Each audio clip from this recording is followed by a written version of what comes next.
3. 2. 1. Hey everybody, welcome to Impossible Coin. Mhm.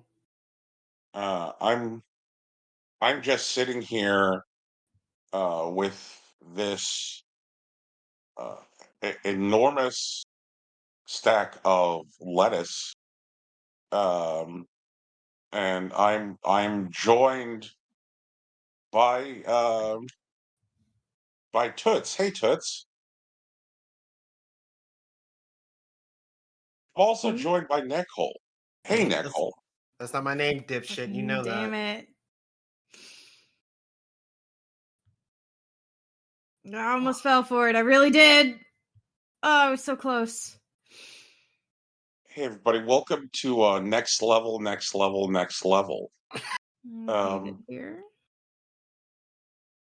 A podcast about the cryptocurrency and lettuce. Dude, those are just linked lists, man. Like, what are we doing here? What snake oil do you have for us today?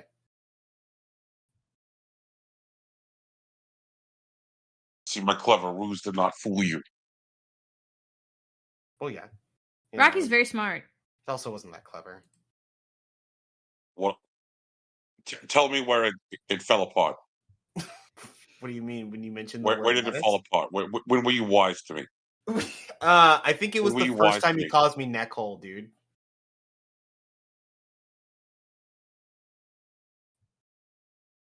Rocky, watch out. He'll learn our names. Honestly, I hope he does. I hope he doesn't forget. I know your name, Rocky Hardy. It's a family name. It is a family name. You're correct. Oh Much like Duckett Sequoia. Is it actually? Which part, Duckett or Sequoia? Duckett, obviously. Yeah.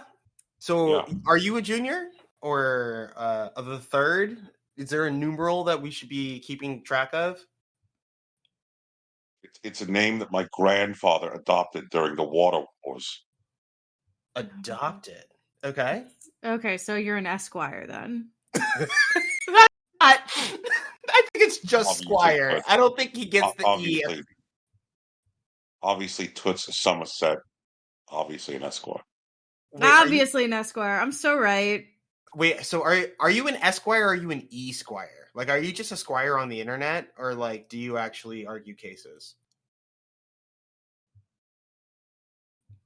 People who only argue on the internet lack gumption. They lack gumption. Oh my god. Yeah. Amazing. I argue everywhere. I argue at the laundromat.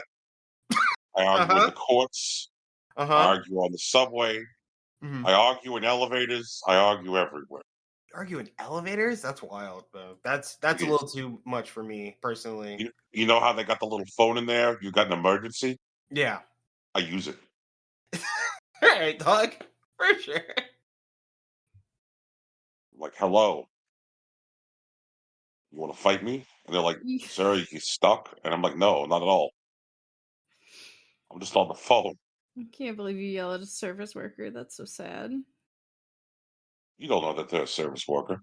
I do know that they're a service worker, and that is so How do you know sad. that? How do you They know definitely that? provide a service, man. Like they help people who are stuck in elevators. How often does that really happen, though? Honestly, a little more than you'd you be think. surprised. Not a lot more than you think for sure, but definitely a little more. Have you ever been stuck in an elevator neck hole? I have. Maybe if we both keep answering. Stuck in an elevator?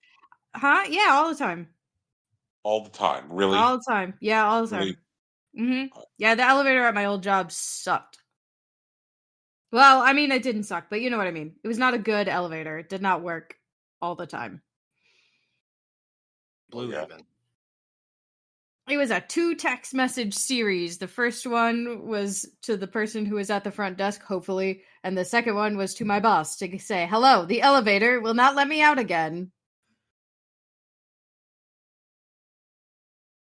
It's the longest you've ever been stuck in an elevator? 15 minutes. Thank God. What about you, Rockford Hardington? Again, not my name, but I've been stuck in elevators for hours at a time. And you know what? I don't Hours? even believe that. I don't even believe that. That's your business. That had nothing to do with me. Did you go potty in the elevator? I didn't. But the guy next to me definitely had to pee in a water bottle. Oh, tragic. There's no recovering from that. It was worse because it was my water bottle, but whatever. Oh no! His water bottle now, I guess. Yeah, right. Jesus. God. One of my favorite things. You guys ever hear of the TikTok? Yeah, TikTok's great. Yeah, I'm loving TikTok. I love all these videos of people just climbing through abandoned buildings. And the number of times that their videos of abandoned buildings include them discovering a pile of water bottles filled with hot piss it happens more than once. It happens more than once. More than those piles of them? Yeah, That's just wild. piles of water bottles full of hot piss. And you're like, yeah, somebody's been here, friend. You That's were weird not that the first. That's weird that it's hot because that means it's fresh. That's the weird part. Because I might be embellishing with the hot. It could oh, be you fancy cold yourself piss. a bard, huh, Duckett Sequoia? It's level. At least level 5. Oh, man. R.I.P. TikTok. I'm gonna miss you. Oh no, Tiggs is just never going on TikTok again. No, it's remember it's being banned in the US? Remember? yeah. That's happening. Yeah, that's true. That's still on track to go through in January, my guy. Rip. I salute you on the way out. I don't know what to do. I'm gonna be real sad. Join Truth Social. No, Why? absolutely not. Name one good thing about Truth Social. All the sexiest pictures of Matt Gatz you can find. That's off-putting, is what I'll say. Are you into that? Is that your thing, Duckett? You can see his pudding. He looks like a devious little Eddie Munster. I love it. Okay, no tea, no shade, but I mean, like, you do you, I guess. He's like a Dracula, like a weird Dracula. I like it. I love weird Draculas. Send me pictures of weird Draculas. No, you know what? No. I think that's derogatory towards Draculas and other vampires. You're saying Matt Gates is a sexy, weird Dracula. That's what we're here to say. You don't even know any fucking Draculas. You don't even know any Draculas. What are you talking about? We're boys with Bob Teshis. He will fuck your shit up, Duckett. I've never been so amazingly offended in my entire life. Who? I'm right here. You're I'm lucky right here. Also, Tegan is a vampire. And Tepish is a nice guy. He could fuck you up, but he probably wouldn't. He'd forgive you, which is a whole other thing. Tepish is a bigger one than I am. Buy Bitcoin. I'm offering plush dogs that look like the dog. I've also got plush dogs that look like the other dog. And lettuce baby, coming through big in the new year. Okay, Ducky, just go get her friend, all right? Like, just get out of here. Arrivederci, Nicole. Say one other word in Italian. Oh my god. No. Don't say Hey, Rocky, why do you need me to say anything in Italian? I'm confused. I was talking to Sequoia, but it's okay, dude. Welcome to the show. What? I missed you, Brian. I missed you so much. Brian, I was insulted to my face. Not just like, as a woman on a podcast being addressed by like what is clearly a misogynist, but like also as a creature of the night. Never been so insulted. I'm sorry, what? What? He made fun of vampires. He said we're like Matt Gates. I'm so sad. Yeah, I'm gonna have to talk to Bob about it. Like a regular human person? I mean,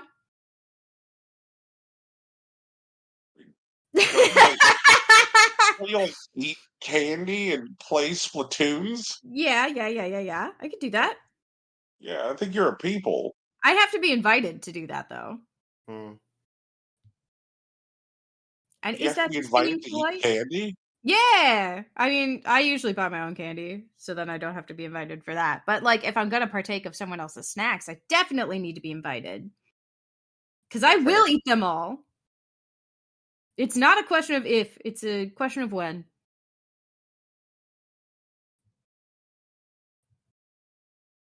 Oh, Jiminy Christmas. Well, I hope he didn't cause too much trouble. He did. He did, but we'll handle it. Don't worry. Yeah, we're adults. We'll be fine. I'm just gonna phone a friend real fast. Don't mind me. Continue the podcast. What's going on with you, Brian? No, Hearthstone, really. Um, so Yeah. I think I talked about how like the new um the new expansion hadn't had much impact to the meta. Right. That like nobody was running any of these like starship decks. Hmm. They're like, yeah, starships, and people are like, whatever, fuck off. Right. Mhm.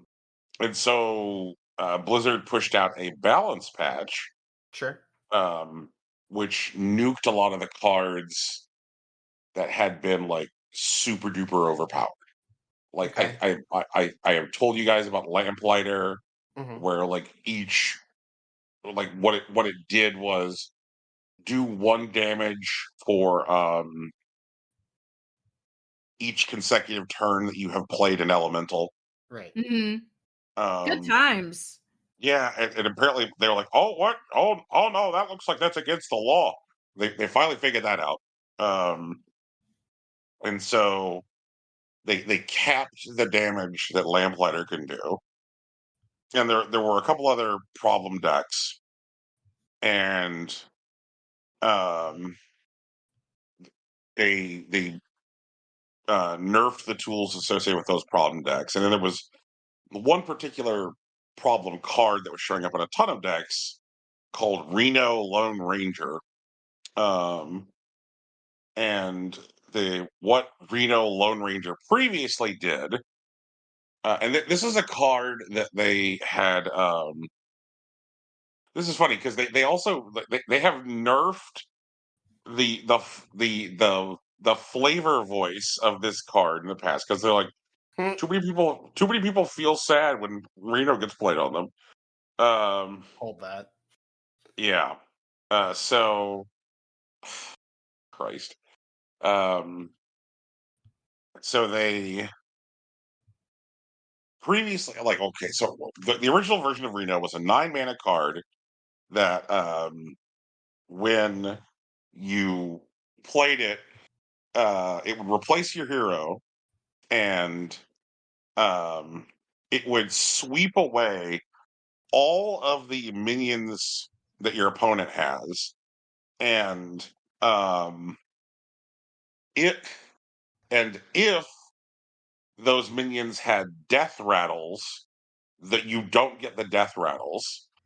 Um, and if your opponent has um, a a minion which is like currently kind of like in stasis and not in play yet, um, it just gets rid of those as well. It also gets rid of any locations they have on the board. It just like nukes everything. Um, Sure. Let's go. and Justin, actually, we're starting this match over. and even more fun, it limits the total number of things that your opponent can play on the next turn um, to one. They only have one available slot they can put anything into on the next turn. So it's like I clear your entire fucking board, and you can only put down one minion next turn. Yeah, and so their initial like air quote nerf of this was just to make him not say it's high noon when you pull him out. Yeah, they're like, yeah, that's making people feel bad, and I'm like, this is literally not the problem, you stupid assholes. Like, Oh this is God. this is catastrophically fucking misguided if you think that this is the problem. Incredible. Um, Jesus. Um, so then they raise the mana cost from it to 10 mana. And it's like, oh, don't worry. He'll like at 10 mana, this thing still will just like fuck you up like Percocet. Like just um and so now they've nerfed him again. And he still clears your entire board. You still don't get any death rattles. He still gets rid of locations. He still gets rid of anything that was like in stasis. But now, like the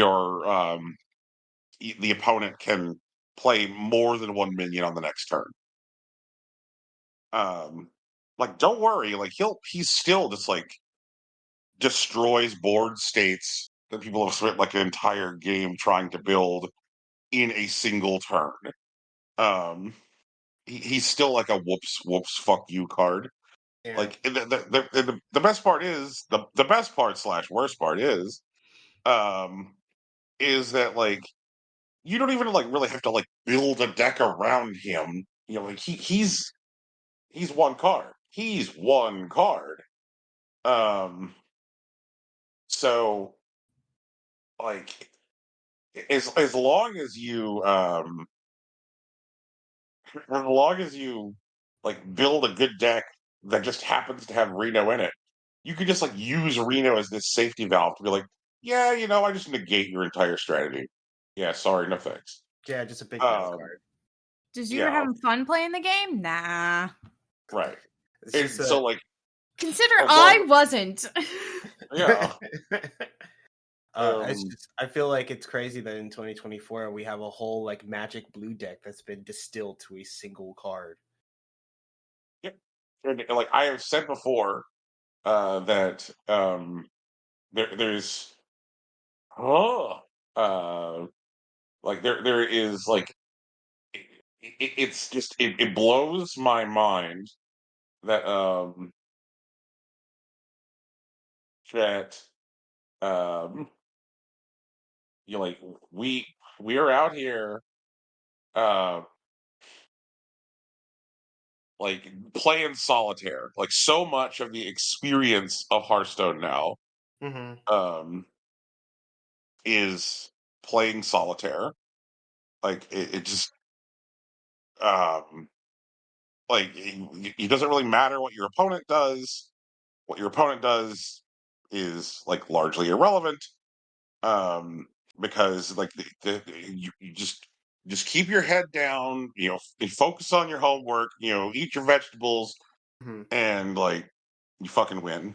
Like what your opponent does is meaningless. Oh my God. Meaning, like it just like the idea of like a two-player competitive card game where somebody thinks it's fun to not really interact with the other player.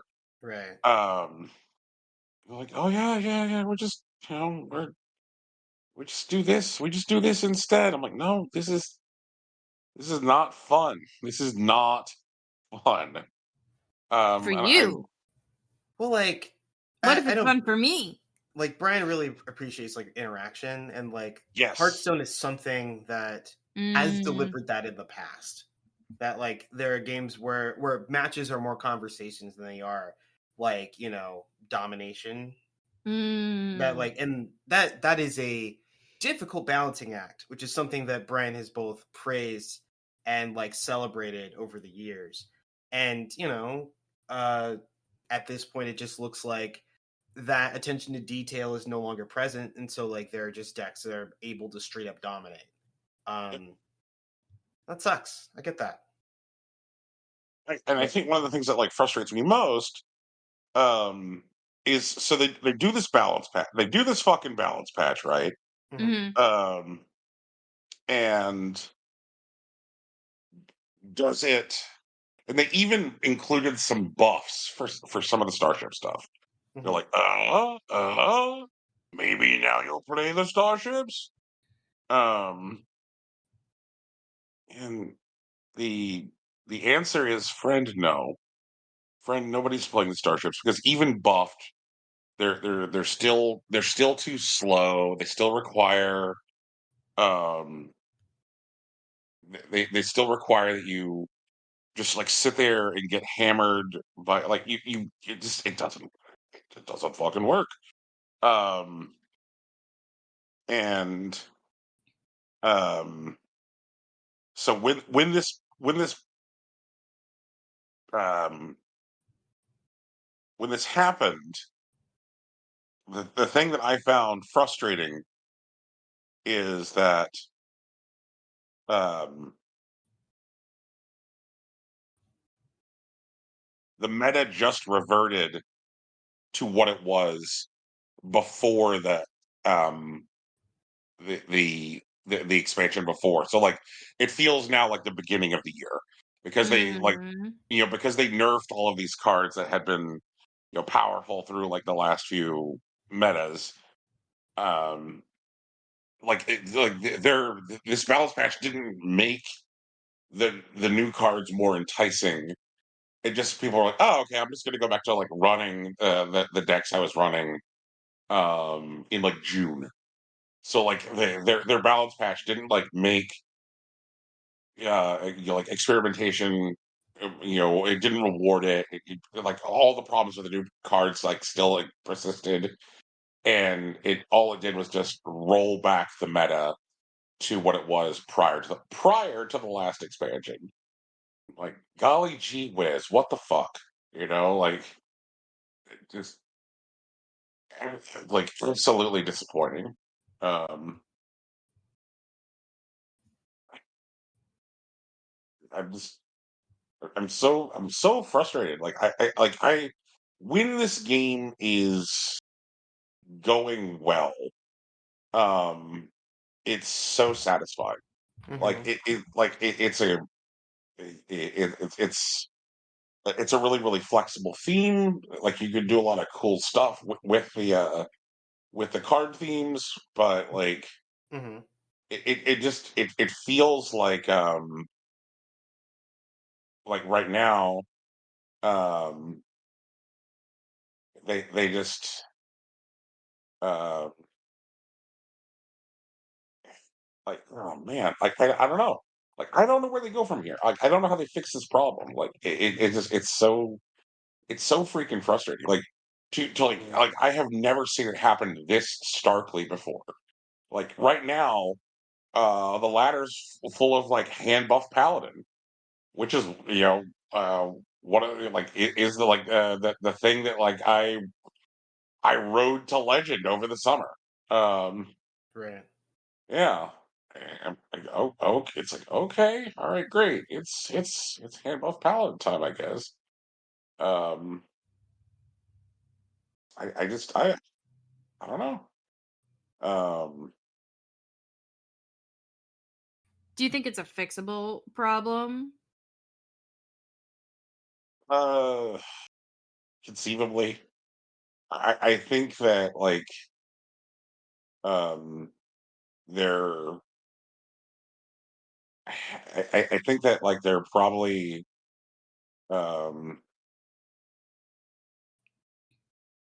I think that like there needs to be like new leads in charge of development um on like on the product at this point.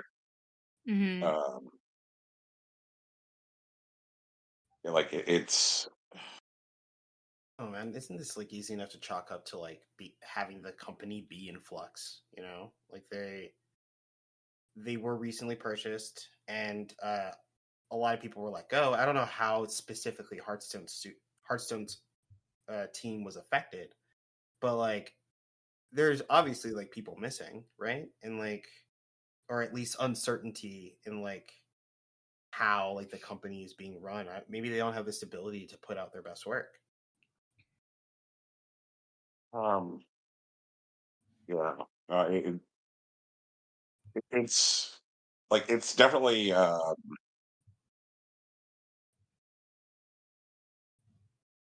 like they um I think that um some of the I think that some of the mechanics that they've added are at this point like too like they're not mindful enough of power creep, if that makes any sense.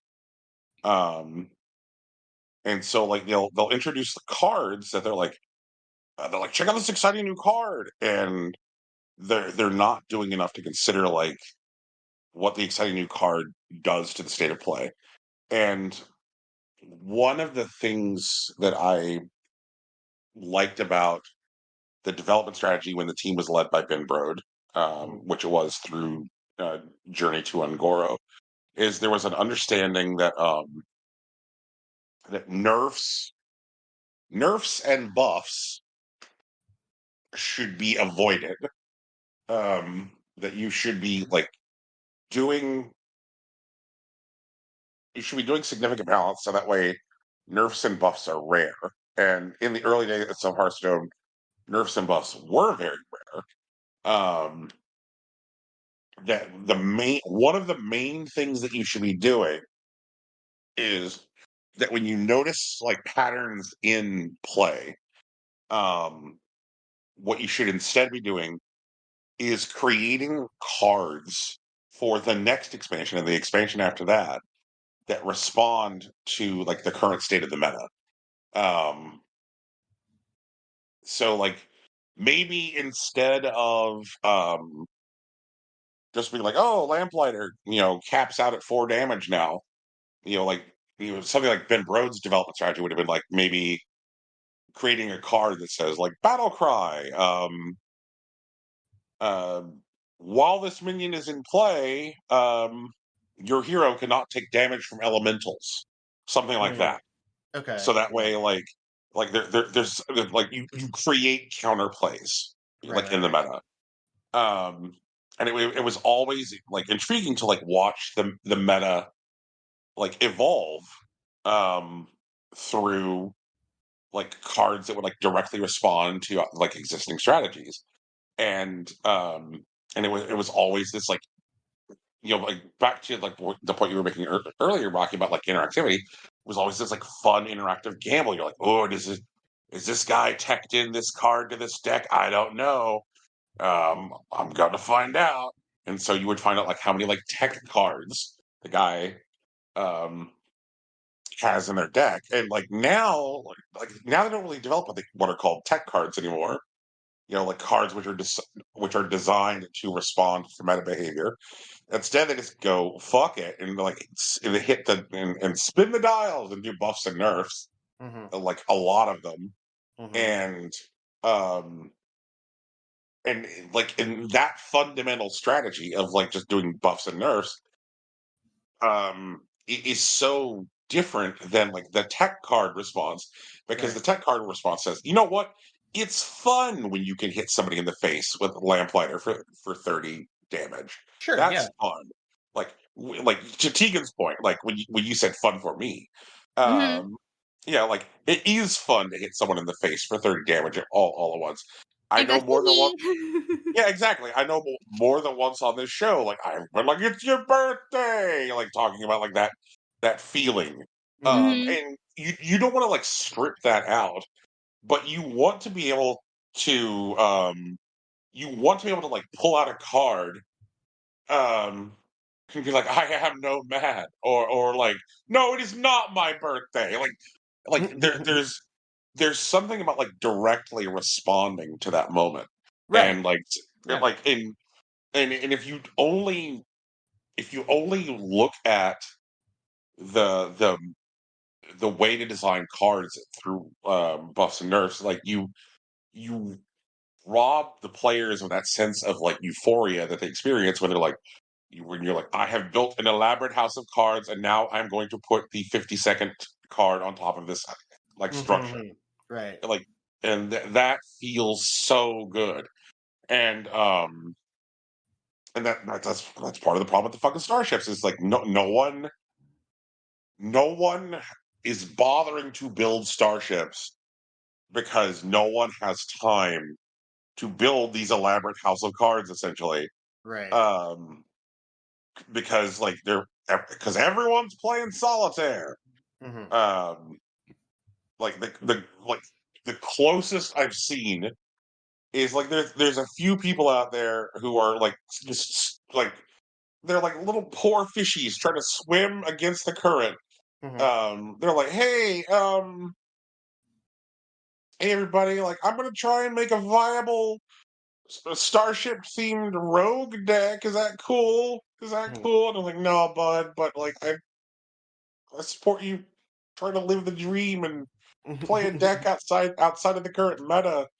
And so like whenever I see these like starship rogues, I'm like, oh no, there goes somebody who enjoys fun. Oh no. I mean, I get that. Yeah. Yeah. Does it have to be rogue? I think like the yeah, idea. okay. So the starship like so here's the reason that they're trying to play Starship Rogue is that when they created the starship cards for Rogue, um they tried to um do so like with some of like Rogue's other existing mechanics in mind, like stealing cards from other classes. Mm-hmm. And so there's a Rogue minion that says Battle Cry, get a starship part from another class. Okay. And, yeah, and and by the way, that's one of the cards that they fucking buffed. Previously, it's that was a death rattle, not a battle cry. And it's like, who cares? Like, people will just ignore the minion and hit face, and it'll never even die, and so you won't even get the starship part. And so they're like, oh, maybe we should make it a battle cry. And then there's a rogue spell that says get a starship part from another class. It costs one less, and that's pretty neat. But again, like you have to play a card before the card to do it. Like so, you're like playing the card to get you're playing the card to get the starship part. Then you have to get the starship part out of your fucking hand and into play, and then the starship part has to die in order to be added to your starship that you're building. The That's only too many steps. Hang on. That's too many steps. Yes. And so part of the problem with like Rogue as a starship archetype um is that essentially for like every starship part that you play except for one, there's too many steps. The one is the only Rogue starship part which is native to Rogue is a 5 mana part which has 4 attack and 3 health, which is pretty wimpy, whatever. But again, it's only a starship part. It eventually becomes part of a larger construct. But what Allegedly. makes it, If you can ever make it. if you can ever make it, Mm-hmm. but its flavor text is what makes it exciting. When you launch your starship, summon a copy of it. Ooh! Now I have 2 starships on the battlefield. I see. Yeah, and Okay. so these poor fucking rogues are like, oh man, I believe in the vision. I want my starships plural.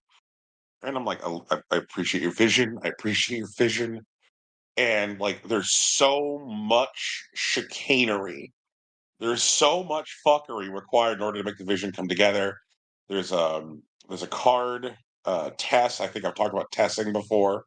When you play Tess, one of the things that she does, her battle cry is replay every card you've played this game from another class.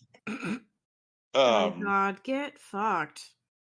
Which there have been times where TES has definitely been contributory in the meta. Right now, TES is too slow. Because TES requires you to do things before TES to make TES powerful. So all the Starship Rogue people, they play TES, and so that way they can get a bunch of Starship pieces from other classes back out onto the battlefield, really increasing the size of their starship significantly. And I'm like, oh, God bless you, little kids. Oh, this is so sweet. You're trying to build your big fucking spaceship, but it's not going to happen. It's just not gonna happen. And then eventually, if the dream really, really comes together, there's a card in the new expansion called the Exodore. And the Exodore is a 7 attack minion with 10 health for 7 mana, which is pretty damn good stats. Okay. And it has a battle cry. If you are currently building a starship, launch that starship and then select a quote launch sequence. And the launch sequences are randomly do as much damage as your starship has attacked, spread across all enemies. Now, if you have somehow managed to build this elaborate fucking monstrosity while also somehow miraculously controlling your opponent's board, then it's all going to hit face, and that'd be great, and you might win. But again, that requires you to have controlled their board, which you will have not done because you've been spending your time building this little fucking spaceship. The second control sequence says,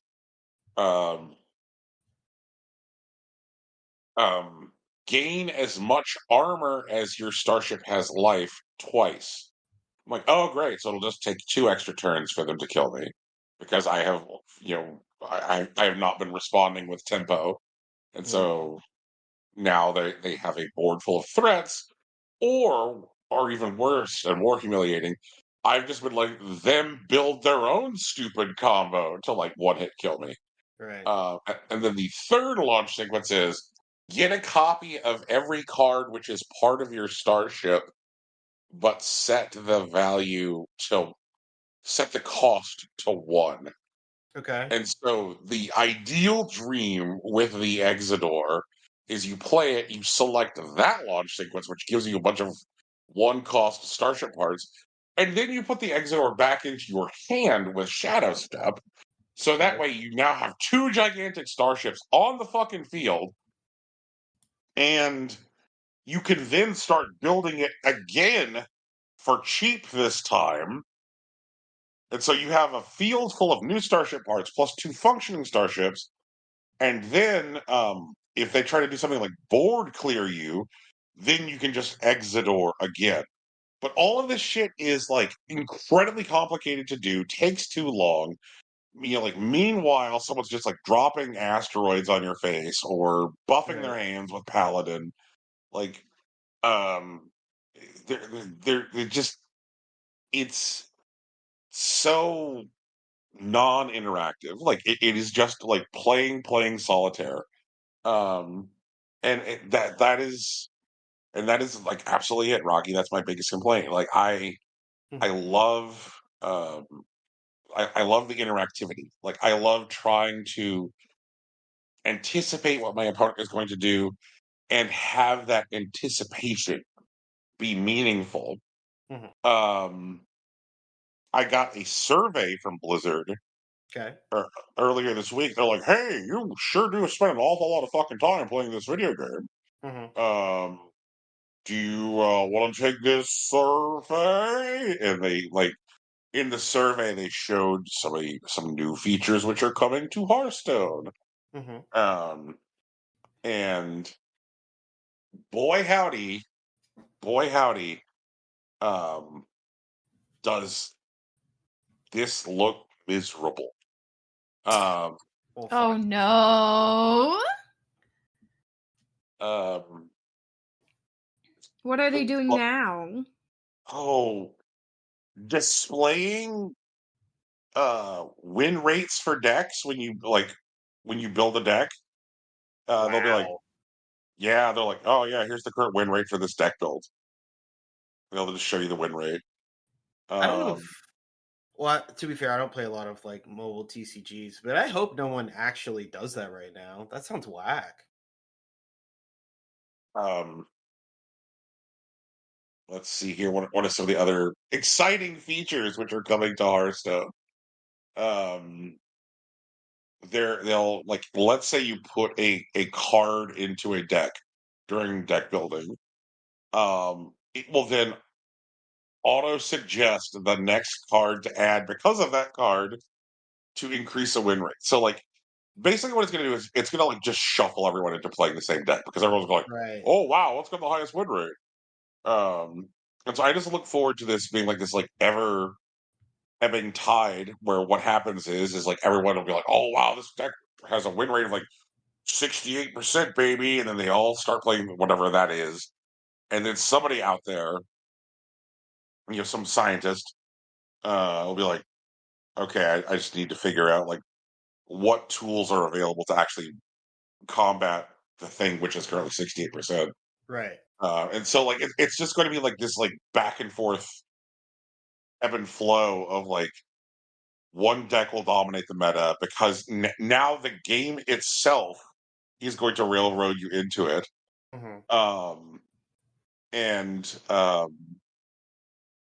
then somebody will figure out what the response is to that deck, and then we'll go to like, well, what's the response to that? Like, it just, I love deck building. I love figuring out you know like I understand why the Starship Rogue people exist Mm-hmm. because it's a cool idea and it's an elaborate, long, thoughtful play.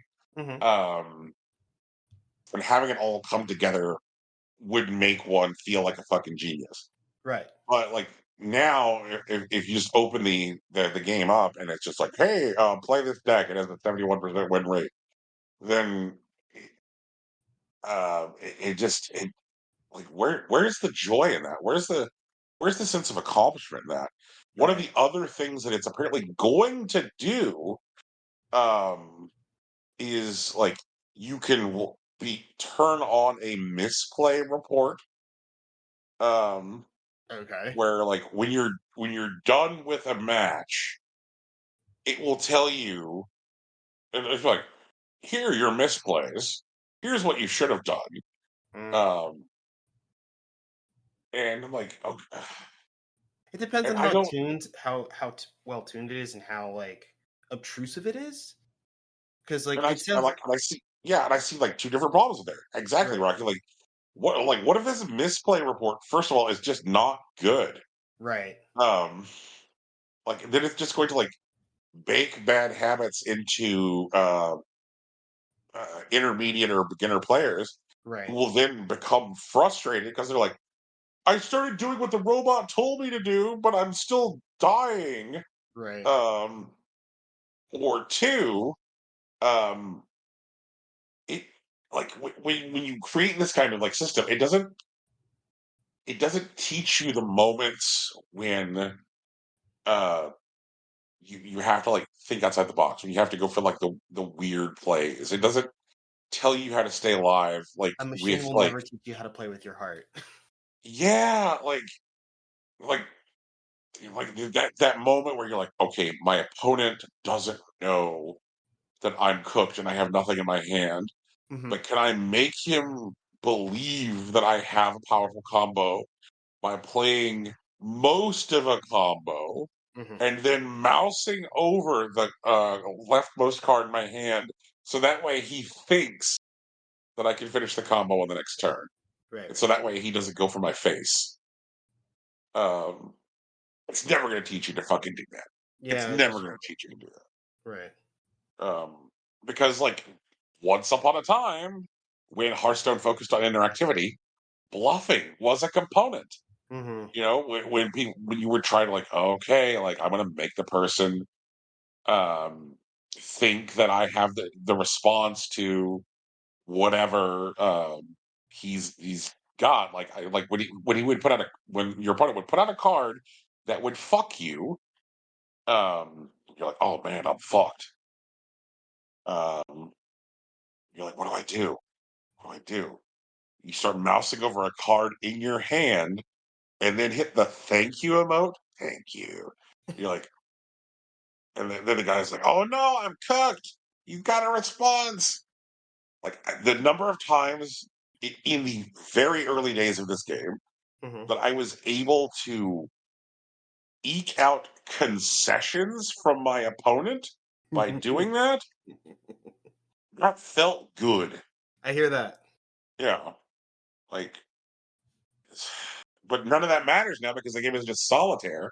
Well, Um, I mean, large is right. and It's not balanced. yeah, and it's just no fun to like sit there and like it doesn't matter that I hit thank you because all they do is the emoting in the game has gotten out of control. It's just people hitting the wow emote over and over again.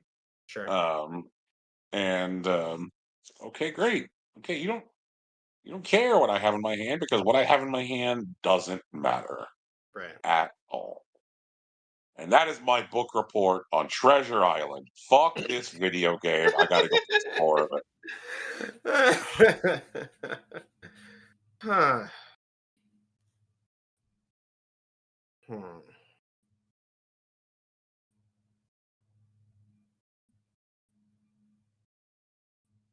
Brian, that sucks. First and foremost, I've been trying to rack my brain because, like, again, I keep coming back to I got to get you into a fighting game at some point. Something that doesn't have like a super active like update schedule because I think that would scratch the itch that like Hearthstone is like leaving you with at the moment. But I do Mhm. I do know that you kind of have issues with uh like high speed gameplay.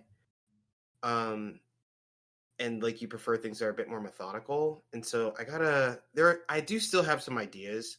I think there are some grapplers and very specific games that I think you might really enjoy and like connect with because the interactivity is always there. I mean, it's not always like deep to be honest, because there are people who like, for the lack of a better term, either play exclusively randomly or they play in ways that need you to respond to this one thing that's just a knowledge check. But like, I don't know. It's a thing that I've been thinking about for a while, and I don't have an answer that I'm complete and happy about. But I want you to know that I'm thinking about it. You know, it's like I think about this is weird because I can now mention like a sea change that I remember happening in video games like in my life. Hmm. Um, which is I remember let me take you back to the before times. Um, I remember um playing Street Fighter 2 a lot, right? And we're like, oh, this game's pretty fucking great. Hmm. And then I remember Street Fighter 2 Championship Edition, came out, and I'm like, oh yeah, this game's pretty fucking great. Hmm. Now I can beat Bison. This is terrific. A plus, no notes. Hmm. Um, and then came Turbo. Hmm. Then came Turbo.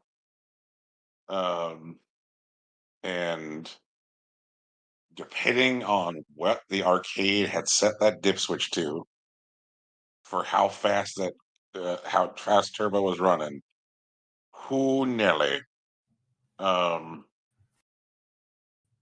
that got unpleasant. And all of a sudden, like as somebody who had been comfortable just playing like vanilla Street Fighter 2, Hmm. um, like I found myself no longer fast enough. Um, Yeah. just the inputs were just oh well, okay. Um, but like yeah, I mean, like So I guess what I'm saying, Rocky, is like, yeah, like, like hypothetically, like this is not a bad idea. Like, because I do remember a time, like I was part of like a generation of people who spent a shit ton of time and money in arcades. I was part of the '90s arcade revival, Hmm. um, and a lot of that money was dumped into fighting games. Hear that? Um, That's good shit. yeah, like oh man, and I've also talked about it before, like arcade style sports games. Like, please God, bring those back. Like that also gives me the interactivity I crave. Like NBA Jam fucking ruled, or Oh yeah. or NFL Blitz. Um, like they just games where it didn't really matter whether or not you like understood um the um like the big math behind um uh like football. Like, do you understand how football fundamentally works? No, not at all. Like, well, fine. NFL Blitz is still fun. I think you'd like BC Ball. Like, to be honest, I know like I've been pitching it to kind of everybody because I do think the game has mass appeal. But like, I do really like how BC Ball takes like the creature like collection and battling thing, but like wraps it in volleyball, and it's actually a pretty good metaphor. Um, I think like because what it really is, it's like VGC Pokemon, like the way that like tournament video game Pokemon is played, where you play 2v2 battles. But there is a space consideration because you have like 4 quadrants of the net to like move through, and there are in addition to like KOing your opponent, you have the ancillary uh goal of just trying to score on an empty quadrant where like your shot can't be defended.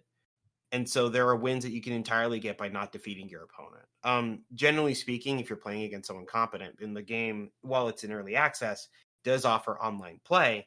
You have the ability to like beat people that you are playing that against that are like under leveled. Usually, it requires like either you tripping them up, which is its own mind game, honestly, Right, right. but it's pretty neat. I've had a lot of fun with it, and the creatures are good. The writing is fun in the single player campaign, and the beasties have an interesting amount of like depth to them. It's not as complex as like Pokemon is now, and I don't. While there are like things like effort values, but they're not like invisible. Like you can definitely see their effects, and the numbers don't scale that high, at least in terms of stats. Like there are combos that you can do that are devastating. Like I've definitely seen some people who like, for example, like BCs have maybe something like 100, 200 HP, but I've definitely seen people who have set up attacks that hit for 60,000 damage. But like Yo, that shit's kind of crazy. They're in the Discord, it's still active. The guy that's running it, I gotta get his name right. I know his first name is Greg, but like, oh no, his name is like on everything. Why am I forgetting this? Uh, I can't. I don't. His last name is escaping me. But the guy who's designing it, who also has Chicory under his belt, as a like lead designer. Also, Lena Raine's back for it, so the soundtrack is amazing. It's actually recently been made available on Bandcamp. But I think you might like it. At the very least, like you can give it a try. I'll just gift it to you. Like I'm willing to eat that if that's what it takes. But I think you might have fun with it. um, Steam Deck. Um, is it is it good to Compatible go on question deck? mark? Let me check.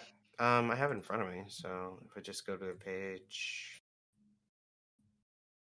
uh, it still says unknown for Steam Deck. Actually, Okay. it is in early access, to be fair.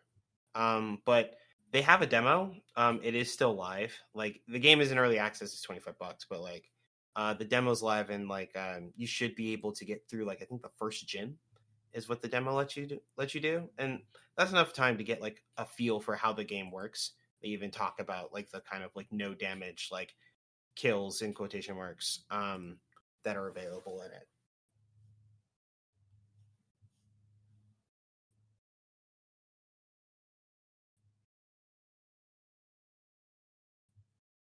All right. Mm-hmm.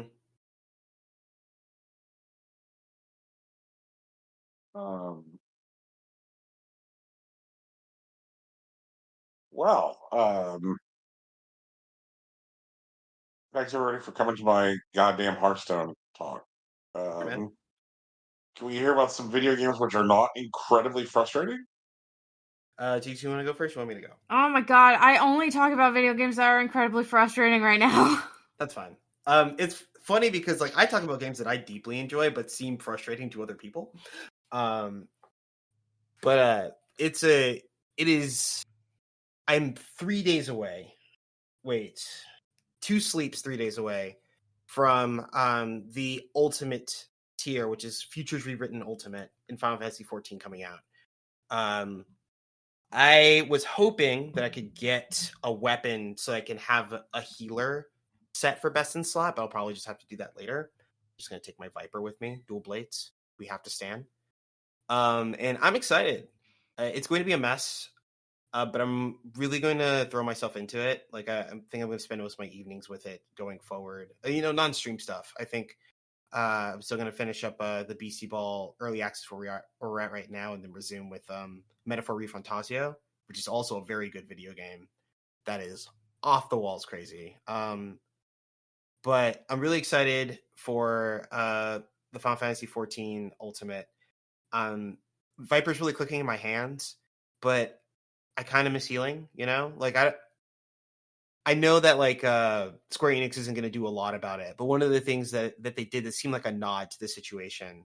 I don't know if I talked to you guys about this. Well, I talked to Tegan about it. I don't know if I talked to Brian about it, but the last Final Fantasy Ultimate tier fight, which is a fight that is existing content that's like turned up to 11, 12 even, honestly, and is several fights kind of mashed together into one big super fight. And it's supposed to test like the limits of what's possible in the game, and in exchange you get to access to things that you just can't do in the normal game. Like one thing that is big in it is that for example, the limit break, which is classic Final Fantasy stuff, based on the damage that you've dealt over the course of a fight and damage that you've endured from your opponents, you build up a bar that allows you to do one big super ability. One of the hallmarks of these fights is that they allow you to stretch the limit breaks into things that are normally not possible. In the second one, Ultimate Weapon Ultimate was the one that I've cleared before. If you satisfy particular conditions, which are not easy to do, you gain 3 instances of a buff called Beyond Limits, which makes it so that when you use the level 3 limit break, which normally expends the bar, now no one has it, it refills it so that someone else can use it, allowing you to use 4 limit breaks in sequence. And the most recent one, the Omega Protocol, expanded that number from 4 to 10 and allows you to do 10 consecutive limit breaks in the final moments of the fight to win. It's very, very cool. It's very interesting. And it's usually there are groups that will try to stream their entire run. And these usually take a while to crack. They're usually very dense fights. There's like one caveat, which I think is the Epic of Alexander, which was cleared in about 2 days, 48 hours. But the last one, for example, the Omega Protocol, which had like 6 phases in it, took about 10 days for the first team to clear. And I think the one before that, the Dragon Song Reprise, which is kind of a response from the dev team where people were saying that the ultimates are too easy, took 14 days for the world first race to complete. I hope this one is somewhere similar. Like the best people with the resources, like they've been building up for the past like months, preparing for this fight, honing their skills, gathering resources, etc., and are almost exclusively played by college students that have nothing else to do, or adults that have stacked up their PTO so that they can take the time off until they win. And so, like, even the best people in the world will take a week or so to like get through the content. And for people like me, it'll probably take something like 3 months. 4 hours at a time, which honestly doesn't seem like a bad way to spend my evenings. But I'm really looking forward to it. I hope it's sick, and we'll see what happens. I'm excited for you. I can't wait to watch. I can't wait to hear you yelling.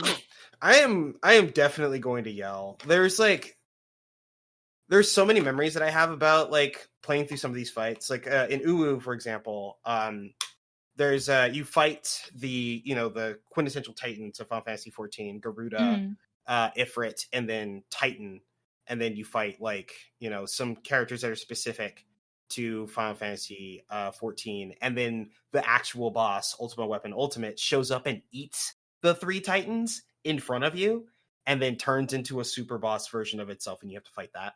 I remember there was like a situation where one of the boss will spawn ads, and you have to kill them, but every time you kill an ad, it explodes and hits the whole room with damage, and you had to have your DPS intentionally throttle how much damage they're doing, because the damage that was coming out from the explosions was too much for healers to bear.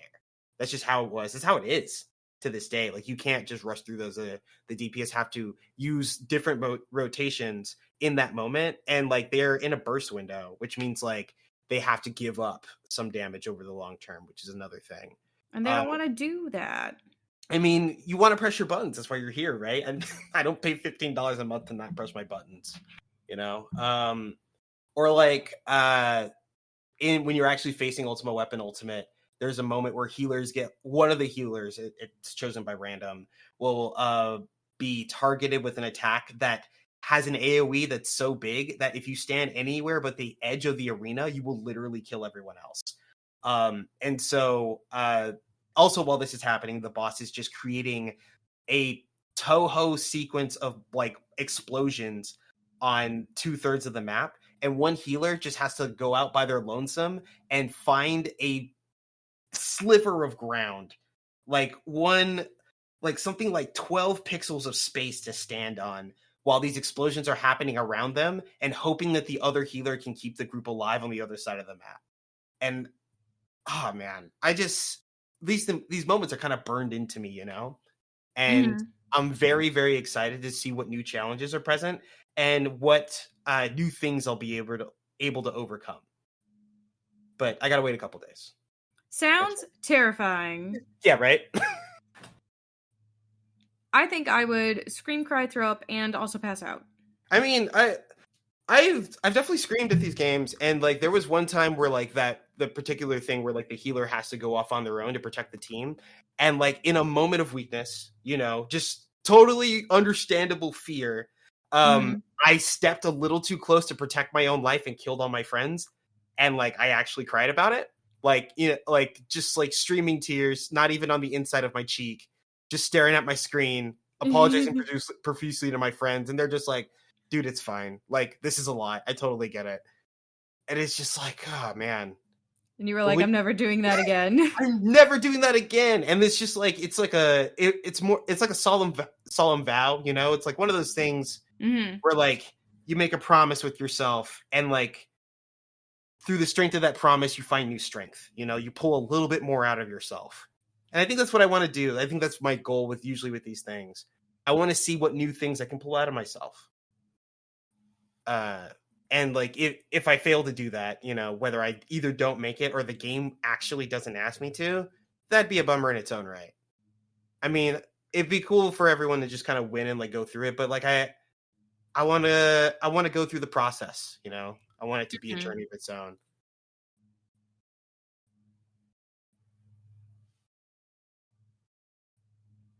I can't wait.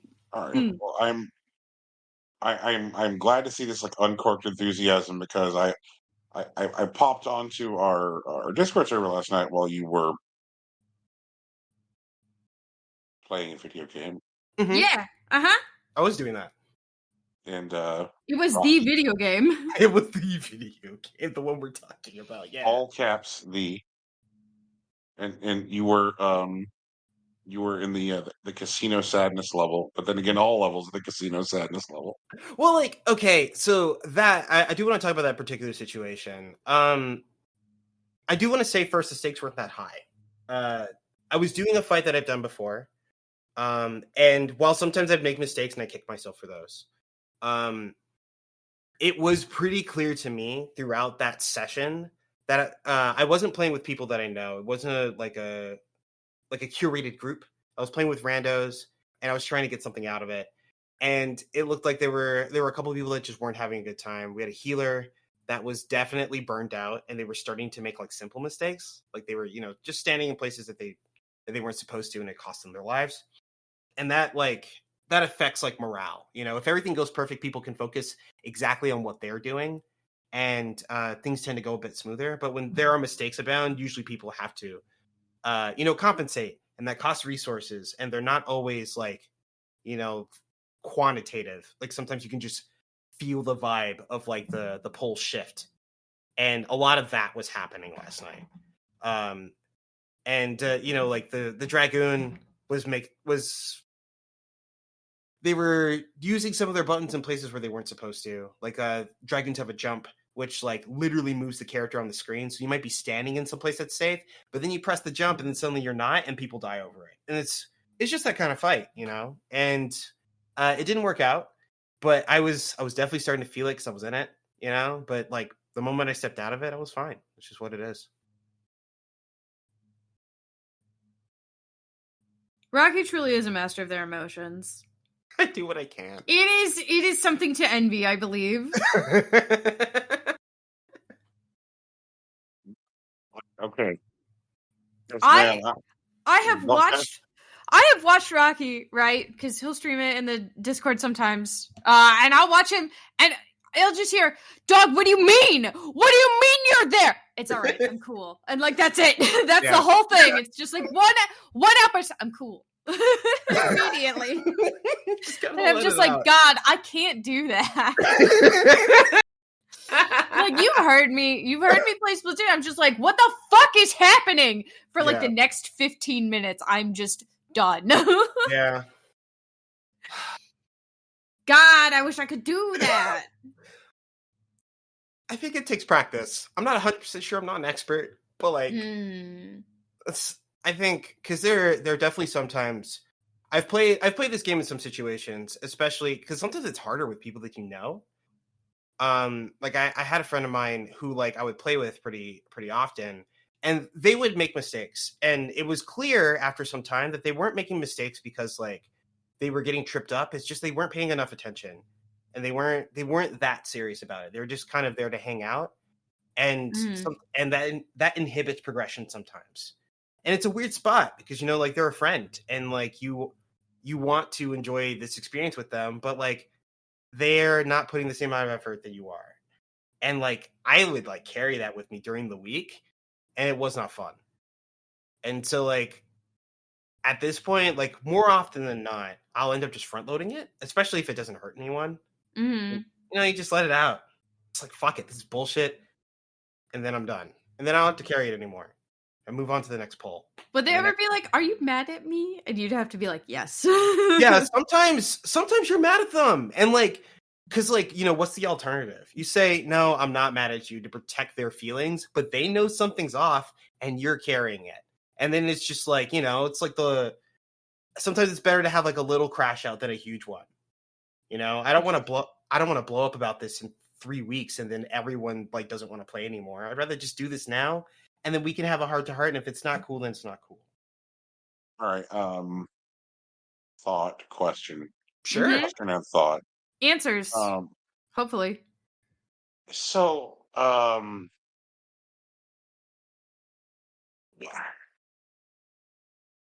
like, let's say let's say you go to Applebee's with somebody, right? Sure. I mean, first of all, I'm sorry, but Yeah, I second hear of all, that. Hey! No, honestly, I have a friend of mine that like every couple of years we're just like, why don't we go to Applebee's? And then we go to Applebee's and we have a terrible time. It was like, all right, that's why we don't come here. Aww. we should change their slogan to "I'm sorry." That'd be fucking incredible. I like Applebee's. I love that for you, Tegan. I wish I could. I'm actually envious because every like 3 years or so, I'll walk into an Applebee's with my friend, and then we'll like sit there, and we're there for like the 45 minutes to an hour and a half that we're there. We're like, why the fuck did we come here? And it's just like every time, it's just we forget. We spend fine. It's just fine. God, I wish it was fine. Maybe Maybe we just had bad Applebee's where I'm from. This is fucking great. Oh, you know what? This is fucking Maybe your great. Applebee's fucking sucks, okay? It's possible. I'm not going to say... Do you think I'm going to argue against Applebee's sucking? That's fine. Like, if it's not everyone's Applebee's, again, I'm happy for you. I wish I had that experience, but I don't. Like, I don't. Okay, so this is fantastic because now I can lend more specificity to my hypothetical. Okay. Oh, okay. All Good. Right. So, Rocky, Happy to help. All right. You hear, and you open your door, and it's fucking Tegan. Tegan right there at your door. Hey, Tegan, Hi. what up? And she's like, let's go to lunch. And so you trundle down to one of your vehicles, and you say to Tegan, well, what are you thinking? And Tegan says, Applebee's, hee hee. Yeah. And we're gonna have a great time. And you end up going to Applebee's. Sure. And this is one of those things where what you're doing, like you are looking for different things in the experience of the meal. Sure. Than Tegan is looking for in the experience of the meal. Yeah. And so, like, but would you say to Tegan, what are you doing? That steak is cooked for dog shit. That is just there's a piece of leather on your plate, Tegan. What are you doing? Correct. Like, because Tegan's there for different reasons. Tegan's got a different set of priorities. She's like, I like it when they make the big chocolate milkshakes, which have just a little bit of Kahlua in them, and call them a Mexican mudslide. I just love that. You know, I'm sorry, Tegan. I'm just imagining. No, it's okay. You can imagine. Fictional Tegan apparently loves Kahlua, and I love that for her. I hope she also drinks coffee because I certainly do not. Yeah. I'm just like, what is? I was just trying to think, like, what is the most overly sweet thing on the Applebee's menu, and that was my first poll. Yeah. But I would not. I would not get. I would not. I guess like be angry at Tegan for enjoying Applebee's, much like you weren't. You're like, you know what, Tegan, I love that for you. I love that you can actually fucking not want to die inside when you're in an Applebee's. Right. Because Rocky and I go into a fucking Applebee's like, oh no. Oh no. No. But you don't have that reaction, and I love that for you. So now, bringing this back to Final Fantasy the 14th. If somebody is playing with, like, they're getting, like, their objective for what they want out of play is different than, say, me, then I guess what I'll do is I would say, like, I don't know why this person's name is now Bruno. You know what, Bruno? Because we don't talk about him, that's why. Yeah.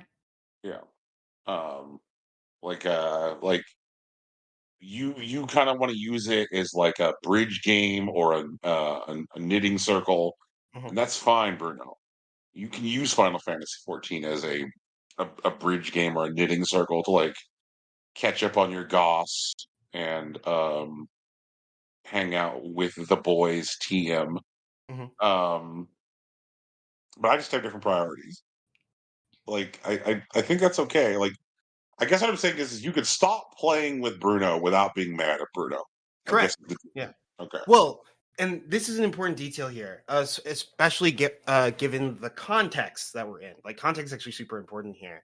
Like, if I'm just, like, for example, in the group that I was in last night, right? Like, It's high tier content. It's off content, which means like it's not like the game has already created tools to make this experience easier. And I'm playing with randos, right? And I'm just trying to get a little something out of it. I'm not gonna be mad at them. It's at worst a lockout, which is like an hour or so, which is regrettable, but like not the worst thing personally. Like at that point, I'd probably focus on my own practice, try to tighten up my mechanics, make sure I know what I'm talking about when I walk into these fights. That's fine.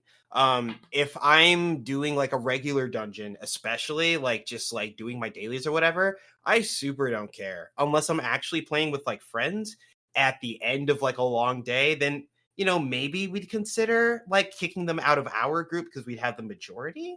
But outside of that, who cares? I think like when you're doing things like progression, right? Especially like on content when the stuff is new and you're trying to get through it as soon as possible to make the future runs easier. I probably wouldn't be mad at that person, but I'd probably kick them. Like, because it's just like, hey, we're trying to progress and I understand you're trying to hang out and that's not what we're trying to do here. I hope you find a different group. Because the thing is that like if I'm trying to like move forward, if I'm trying to progress on a time limit, then like we're just not after the same things. And if the group is on my side, I'd probably lean towards that.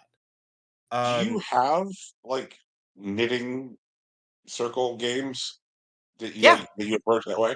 I do. And honestly, Final Fantasy 14 is a knitting circle game in that way, just not necessarily about raids specifically. Like there's several things that you can do that are just meant exclusively to hang out, but like Okay, all right. So this is interesting. sure. Um, normally it is a knitting circle game, but for you there are high stakes situations where like, all right, we are going to knit motherfuckers. Right. Yeah. Yeah. Okay. And We're like that's speed running these cardigans. Let's go. yeah. Like that's the thing. Like if I'm because like it's not just like a knitting circle, like sometimes it's like we're making a quilt together. You know what I mean? And like if we're trying to like enter a quilt into like the big competition or whatever, or we're really trying to like nail a particular aesthetic, then like the person that's hanging out is kind of detrimental to that goal, right? You know what I mean? And I guess like part of this observation is all born out of like I've had an opportunity to creep on UNT and playing Splatoon several times. sure. Um, and I've never heard you when playing Splatoon speak with a voice that say the light inside me has died. Um, Okay. yeah, which is the thing I have heard when you're playing Final Fantasy 14. Um, yeah, and so I'm just like, oh, is it that you come to these with like very different expectations? And I mean, that's even when like you're just like getting hardcore the shit kicked out of you in Splatoon. It doesn't ever seem to be like, oh, okay, um, I'm like, I'm gonna write a letter to my congressperson. You know, Yeah. yeah. Huh.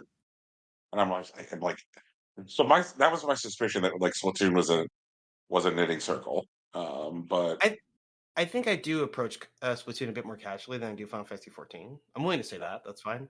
yeah, I definitely have an interest in being better, like at both.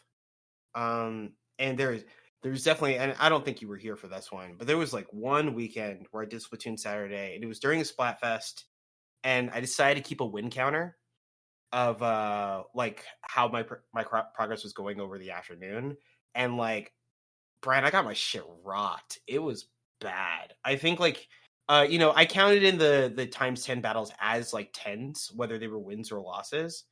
But I think I finished that day like something like 27 to 80, something like that. And like those are the hard days. I was getting smoked. And like there were for that, I made some decisions. I try to look into a bit of the tech of how Splatoon's going. And like now I think at least when I'm playing with Tegan, we're closer to like a 50% win rate, which feels a lot better. But like I've definitely gotten smoked in Splatoon for sure. But I do approach Final Fantasy 14 a bit more seriously. To be honest, I actually don't think that the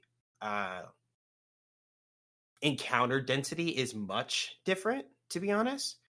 Like, I don't think that I think I'm willing to say that that Splatoon 3 doesn't have anything akin to, say, like, Ultimate Fights. But, like, the like coordination that's necessary in some things that, like, in high level, like, PvP play, or even some of, like, the higher difficulties of Salmon Run, especially during the events, gets pretty intense. But to be honest, I don't actually spend a lot of time in those spaces in those games, but I do see them.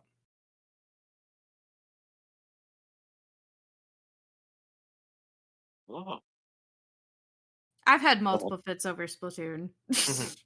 Live, of course. It's got to be live. Doesn't count if it's not live or something.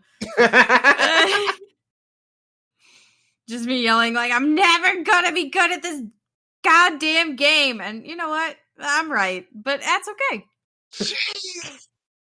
I mean, Tegan, that's your business. Yeah, I know, right? Yeah. I don't think I'm ever going to be, like, personally satisfied with my level of play. I think that's the conclusion I'm coming to. That's an interesting statement. It's a different personal problem at this point.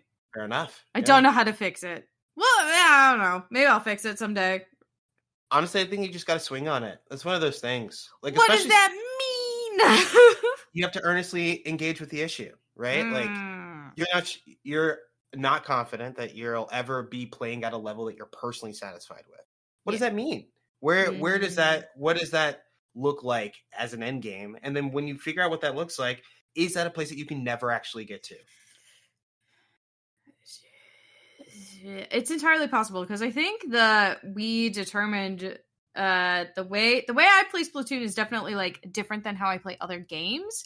Sure. And it's just like I black out and then the game's over. Is like sort of what we've determined. It's just like, what are you, like, Rocky was like, what are you looking at? And I was like, the game starts and I just go, the whole time, and then the game's over. Right. And then I'm like, what happened? Did we win? Yeah. No. Like, that's the whole thing. That's just it. And I don't know if I'll ever be able to do that in Salmon Run. You know? Because there's just too many additional things happening that I can't, like, just, like, turn around and address, I guess.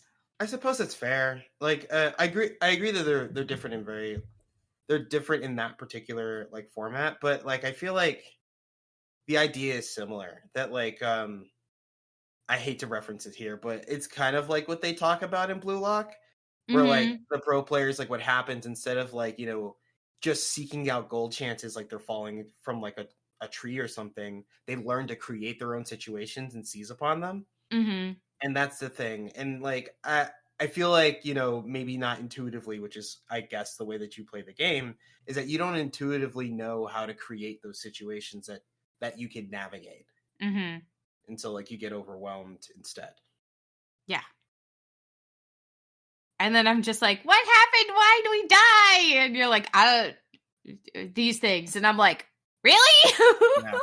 And I actually personally have an experience when I play, like, Salmon Run in general, as not necessarily, like, just with, like, the Splatoon Saturday people, is that, like, I'll be playing Salmon Run and I will just kind of be on my own doing a thing, and then I'll look up and suddenly I'm the only person alive and I don't know what happened. Like, you're like, where'd everybody? Yeah, that's what it is for me every single time.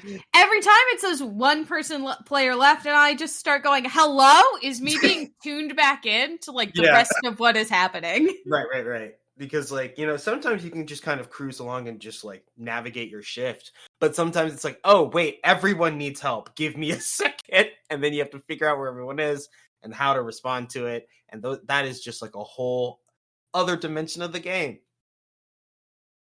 It's confusing every time. What happened? How did we get here? Why are you dead? Yeah. Questions I'll never know the answer to.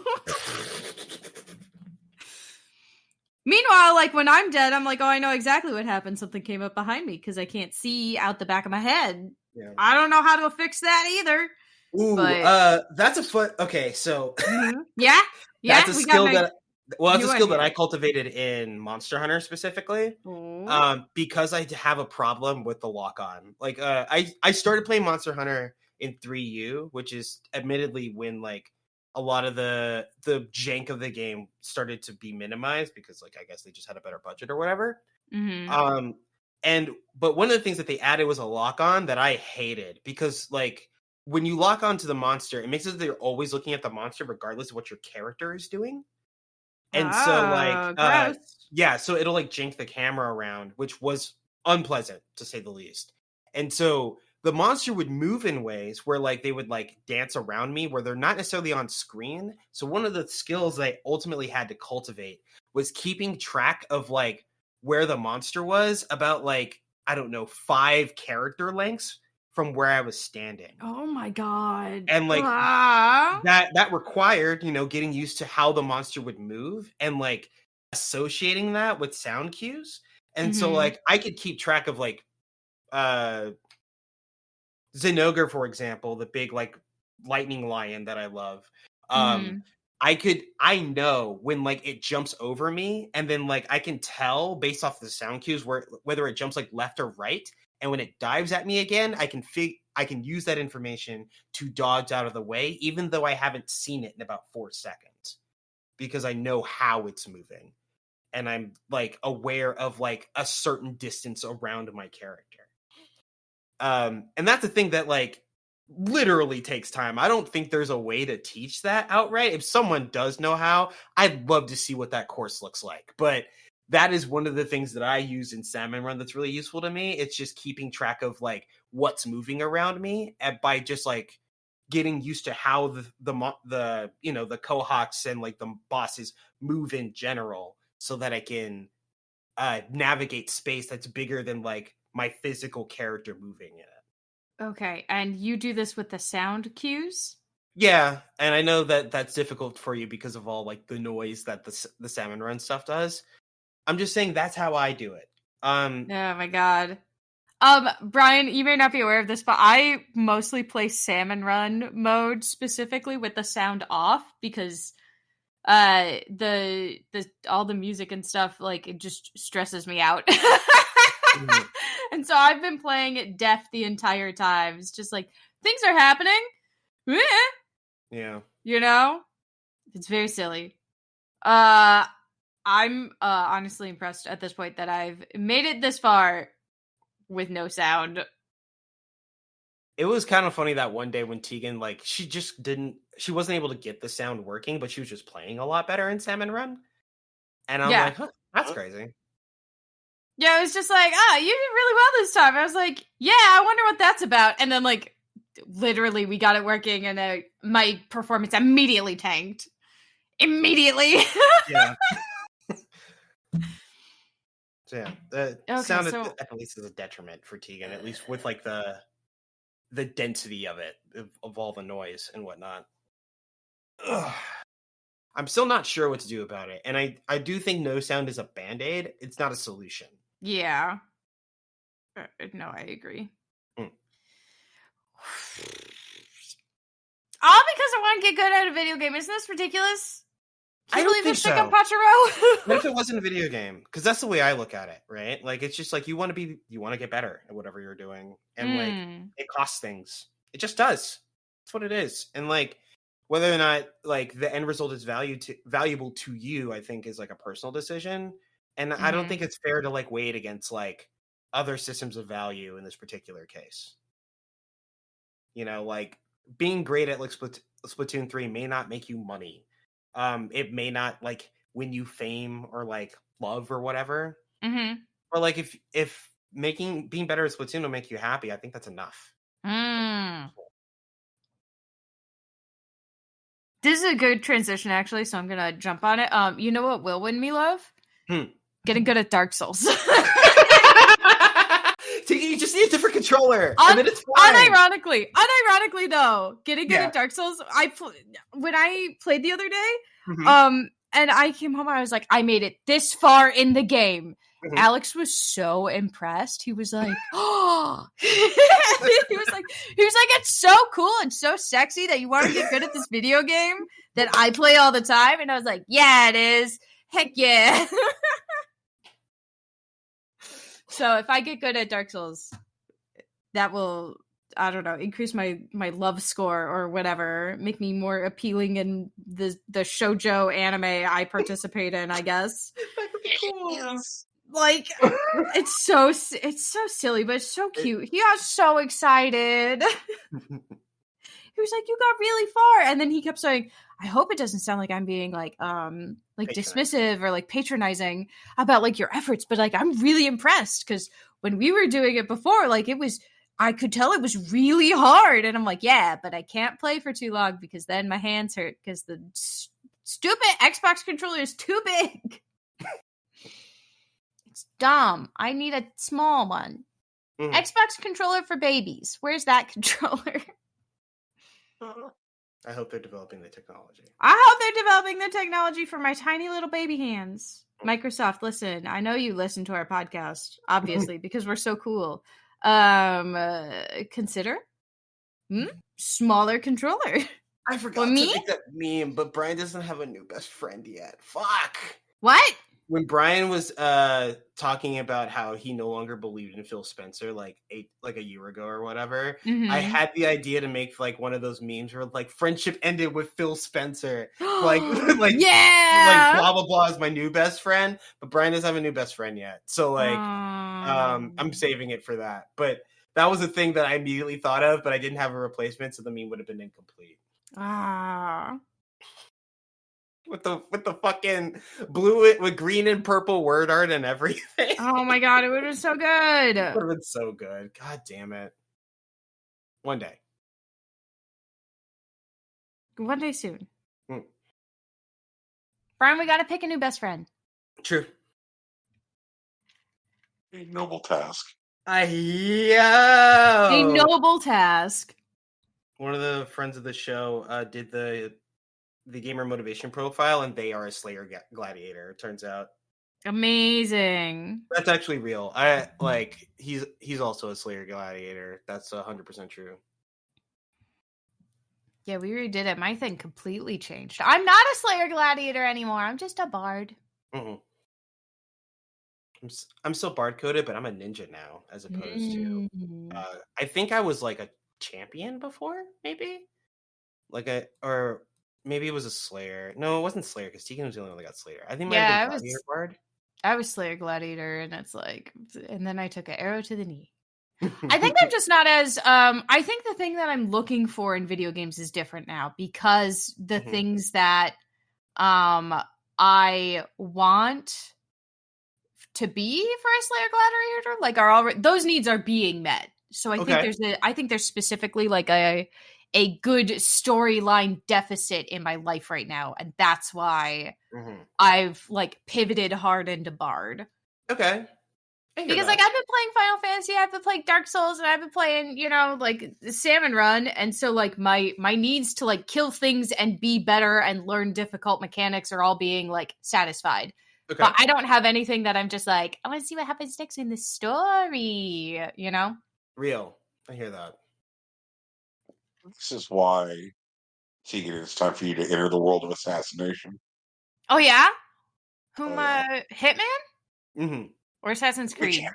Hitman. Hitman has the most twisty, wild as shit anime-ass story.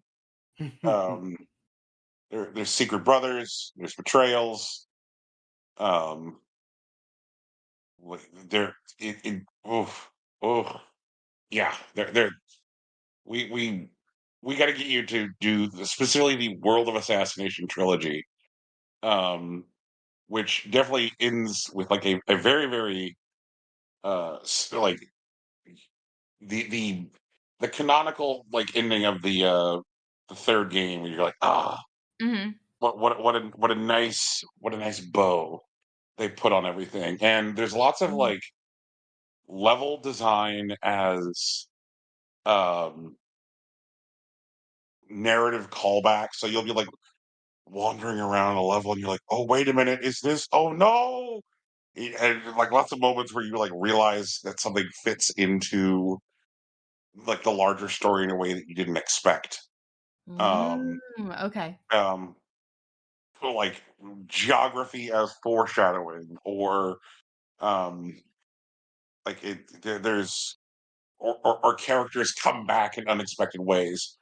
There's a guy in the first level in the first game, Hitman, um, and he is a fashion model, and you can one of the things you could do is like take his place because you look like this fashion model and you would have a chance to walk the catwalk, whatever. Mhm.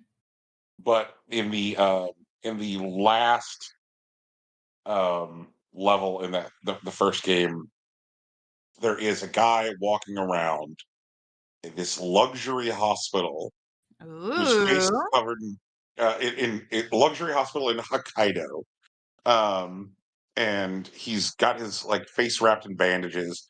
And the reason his face is wrapped in bandages um, is that he is at the luxury hospital getting plastic surgery so that way he can look like the fashion model from the first um, level in the game. Oh, hell yeah. That's Yeah. amazing. And there's you have the ability to as him go to that gets you into the hospital section of the level, and you can go do a consult with the surgeon who did your surgery and have him remove your bandages, and he's like, I'm a monster, I'm just too good at this, I'm too good at this, because you look that much like Oh the my god, fashion model. that's so funny. Yeah. And like Hitman is a game where like there's the large story, like the large main story that stretches out across the three games, but there's also like these little tiny stories, like these Mhm. little teacup size stories that like play out in each individual level. Um, Oh. where you can be like, ooh, like what's going on with this guy? Like what's the story with him? And a lot of times like those will lead to like opportunities to do the assassinations, and sometimes there's stories that have nothing to do with the assassinations. And Tegan, if you're one of those people who's just like, oh god, oh no, like one of the things that we were talking about earlier is just like speed of input, and like Mhm. how quickly do you have to do a thing.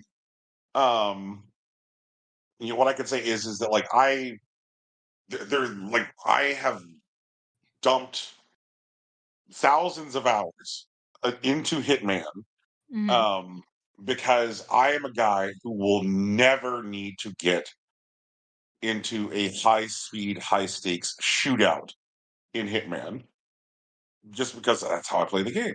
I play the Mhm. game leisurely walking around going, oh, okay. I've got the right disguise on here. Nobody cares about what I'm doing here. I can watch people. I can map this out. I can figure out what the stories are. And then I'm going to poison that nerd later. So, Mhm. like, so I, it's a game which very much like acclimates to like the way that you want to approach it. Like you will never like like there are people who play Hitman as if it were fucking Dark Souls, Mhm. and they're like, okay, like I know what that sound means, and if I shoot the floor below me when I hear that sound, then here's what's going to happen. And like I'm never going to engage with the game that way. But there are things I can do which like are like very very satisfying because I've memorized these routes and I know narratives. And like if you want a game which is like a basket full of narratives of varying sizes, Mhm. it is a very very satisfying one with great main story and just like countless little tiny stories in it. Okay. Yeah. Well, Um, I'm down to at least to probably check it out once I get a controller that fits my teeny tiny little baby hands, my small little girl hands. I'm also thinking about trying out Frostpunk, which like I know is more of like a city management sim thing, but I've heard like the story elements based on like the choices that you make are rough, True. affectionate. Aggressively So bleak would be a good yeah, way to yeah, yeah, describe yeah. the fucking Frostpunk experience. Right, yeah. Um, You know, and I figure we're settling into winter. The chill of the everything and the existential dread is there. Might uh, as well make use of it, you yeah, know? That's fair. Yeah, I mean, not many video games have a "Do you want to kill these children?" button. So I mean, I guess there is that. Do you want to kill the children, though? Actually, Brian, I forgot. Did you try out Tactical Breach Wizards this year? I did not. I think you might like it. It actually has a surprisingly well done story for like a tactical game that seems silly because you're, wizards in kind of like an XCOM scenario. But they do a pretty good job. It's actually one of the stronger releases this year. I forgot to talk to you about it.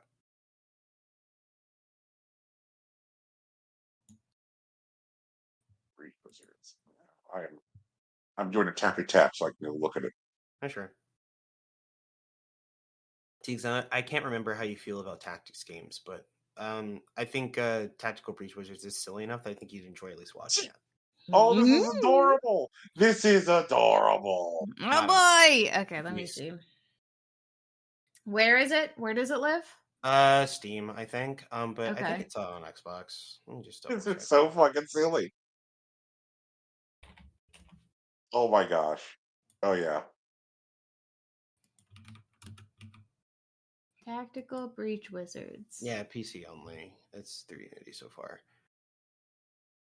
For people who don't know, Tactical Breach Wizards is a turn-based tactics game by Suspicious Development, where you control a team of wizards who fight against a theocracy.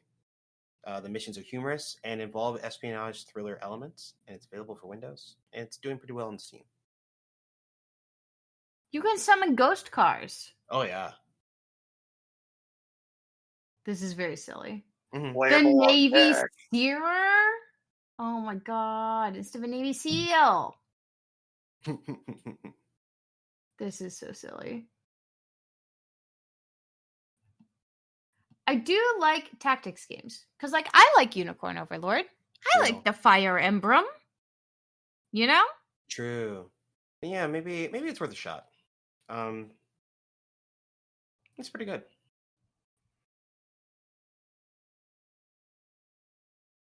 Oh god, the golden joysticks are happening soon. Or did they already happen? No, I think that's still soon.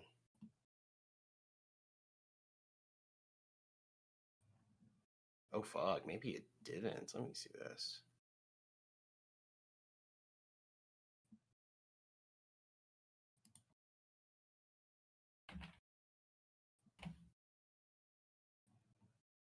No, yeah, never mind. It happened a couple days ago. Holy shit. Oh, wild.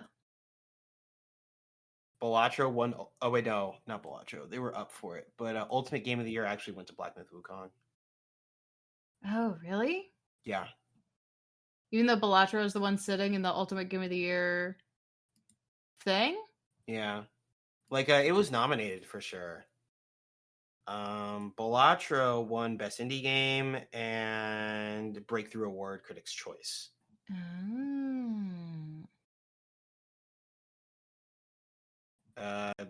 Final Fantasy VII Rebirth won Best Soundtrack and Best Storytelling, which could be okay, I guess.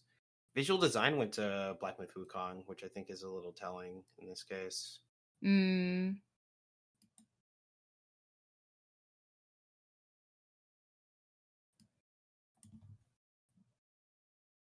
Lethal Company did win Best Early Access Game.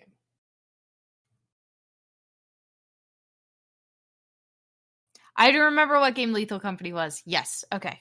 Mm-hmm. That makes sense. Yeah. I forgot. I get Lethal Company and Helldivers mixed up. That's pretty fun. They are in my brain. They are the same game. You know? They were gonna say that other game where where you. What is it? I forget what it's called, but the conceit is that you go into a spooky place and you get freaked out, but Phasmophobia? No, but you're recording it content warning. Yes, I thought you were gonna say that you mix up Lethal Company and content warning. No, I mix up Lethal Company and Helldivers all the time. I asked Alex the other day if he was playing Lethal. I was like, you guys were playing Lethal Company. I heard you yelling a lot. And he was like, no. And I was like, yeah. For some reason in my brain, you are silly little guys getting supplies from different planets and then also fighting alien invasions at the same time. That's like, those are two simultaneous things that are happening in my brain.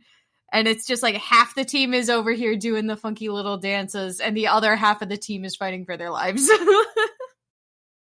Yeah, I don't actually know how much fighting there is in Lethal Company. None. Noted. None. There's none. You can't. I don't think you can fight anything in Lethal Company. Okay. And you don't really like gather things in Helldivers. And for some reason, my brain's just like, funky guys in spacesuits, they're the same game. It's like the mix up between like Silent Hill and I guess like Resident Evil back then. See, those games I think are like similar enough though, right? Mhm, Spooky yes. fighting monsters, psychological horror, like those things are all the same. Lethal Company is just like two guys in suits, and Helldivers is like three guys in suits, but the suits are very the graphical quality isn't even the same. Mm-mm. But in my brain, they're the same game. For sure. I told Alex I wanted to play Helldivers, and he was like, well, you should probably work on getting good at Dark Souls first. And I was like, but you sound like you're having so much fun. And he was like, which game are you thinking about, actually? And I was like, oh, I mixed them up again. I don't know why. It's so silly. Something. One day I'll have it all sorted. You know? Mm. I should play more video games, honestly. Pretty cool. I'm still spending a lot of time in Minecraft. Yeah. Oh, that. Hello, hi, Minecraft. Yeah. Right. Yeah. Yeah, a new trailer came out for Minecraft, the movie. Oh, Sure. God. I am not looking forward to Minecraft the movie. I mean, the second trailer looks better than the first one, but you know. I'm not convinced. I'm not sold. That's fair. You know? Mm-hmm. I'll watch it on someone's TikTok live and like that'll be it. You know? Mm. I don't think I'm gonna like buy a ticket and see the movie. I hear that. I am probably gonna try to go see the Shadow the Hedgehog movie though. That looks great. Unironically great.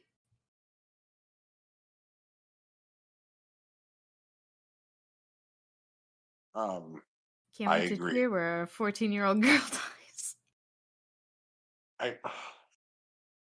I'm going to wait as long as humanly possible before seeing Sonic the Hedgehog Part 3, because something I have seen just this weekend makes me so incredibly fucking angry. Is I just saw this thread on Twitter where somebody's like, "Hey everybody, post your pictures from Wicked," and the number of people who are like, "OMG, here's my pictures from Wicked," and they all took pictures of the fucking title card, which means they all got their phones out in the movie during the title card, and like several other people were posting pictures from like various other scenes throughout the film. And I'm like, this is like people have just forgotten how to navigate public spaces, haven't they? They just don't fucking know how to do it. Like they don't care that sitting there constantly photographing the screen is ruining other people's experiences. They just don't give a shit. Like, oh. And I'm afraid that Sonic will be one of those movies where people are like getting their phone out to photograph the screen. So I think I'm gonna have to wait like several weeks before I venture out.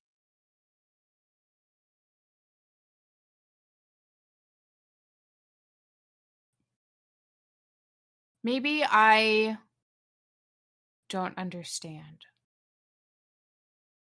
Why is someone else photographing the screen detracting from your experience? I've paid to be in this dark room without distractions. Right.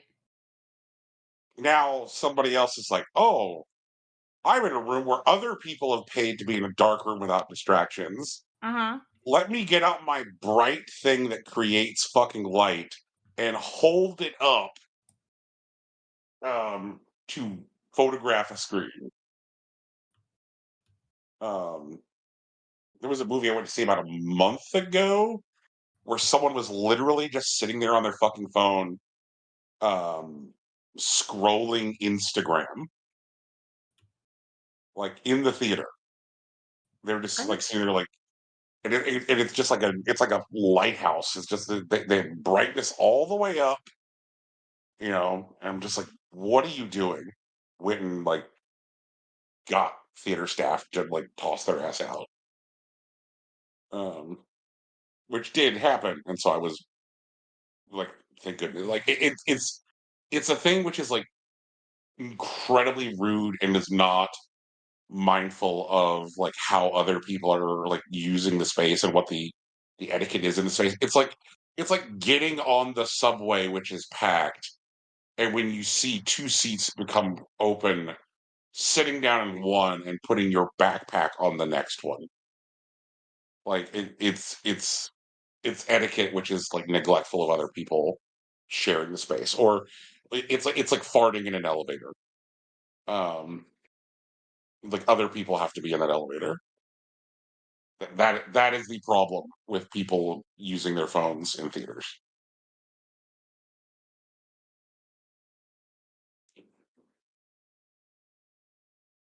Okay. Is that helpful? Yeah. As long as other people aren't like listening to stuff in theaters, it doesn't bother me. I don't really care. Because I'm watching the movie. You know? They're doing it in front of me. They're in my eye line, Right. which means that like I'm now like have a sea of like large bright screens which are pulling away from the screen. Like I know that it's there so distracting. Like, I understand it being like an etiquette thing and a rude thing, but like, I guess it doesn't bother me because I don't get distracted, you know? I know that there are smaller theaters that like that because they're smaller, like that is less likely, but also they tend to enforce a bit heavier against stuff like that. Like I know like um well, I haven't found the specific one here, but there's one up the road that's just like a smaller theater. It's like maybe like 40 seats in it, and like they don't play about that stuff. Like they will definitely just throw people out if like they're on their phones and Yeah. whatnot. I know Um, that's an Alamo Drafthouse thing. right, Like Alamo does not fuck around. Like no phones, um, and also like no showing up late. That's right, another one for yeah, Alamo, yeah, which I'm big on. Like the other day I went to see a movie. I went to see uh A Real Pain, yeah. Okay. and I was so nervous getting to the theater, and I got to the movie with literally 1 minute to spare. Hmm. And I was like, "Oh, thank goodness!" And and I was like, "Well, I'm here with 1 minute to spare, which means that I don't get to have, um, you know, popcorn and a soda because I Right, do not want to be that person who is like shuffling into the theater, creating a silhouette, against the screen while I right. make my way to my seat because I couldn't be bothered to be here on time." And so I forego popcorn and forego soda, and I went straight to my seat because I Mhm. was like, "Yep, nope, this is etiquette. Like I need Yeah, to I get." don't think that's fair to everybody either, because some things you cannot help, I you mean, know? that's true, and Right. like Then get your money returned and come to a later showing. yeah, there's definitely like I know that there's definitely like arguments about like the movie going experience being something more like lax or something that's closer to like I guess opera etiquette, which uh isn't great for the people that don't fit into them, but like there's enough options to self-select, I think, especially when it comes to movie going. I agree it doesn't go work out for everyone. Like I don't see like families with like kids go to like Alamo Drafthouse type experiences. They tend to go to larger theaters where they're a little bit lax on like these kind of etiquette things. And then there's like smaller theaters that for people who want this like dark room curated experience and like Mm-hmm. they pay for that, and that's just how it goes. Like I it's not a one size fits all, you know. Like, and I'm not saying that like movies aren't for everyone. That's not what it is. But there are people who want different experiences, and they go to different places. So if you're in the middle of a movie and someone in the theater gets up because they have to pee, does that also bother you? That's a biological imperative. Okay, so they choose to pee before they come into the movie. That results in them being 1 minute late. They don't shuffle in with popcorn or anything. They just are a minute late, and so they are creating a silhouette. In both scenarios here, we're creating a silhouette against the theater experience. One is at the beginning of the movie, and one is in the middle of it. Why is the one at the beginning of the movie, when arguably nothing has happened yet, a bigger deal than someone leaving in the middle of a movie? I don't think that's fair. Tegan, I'm not going to agree with you. I'm also going to not argue about this. So there we are. We've arrived at the end of this conversation. Oh, that's fair. Okay. Yeah, you're not going to change my fucking mind. Okay. Yeah. I'm not trying to. I'm just curious as to why one is a bigger deal than the other. You're not curious about it. You just want to fight about it.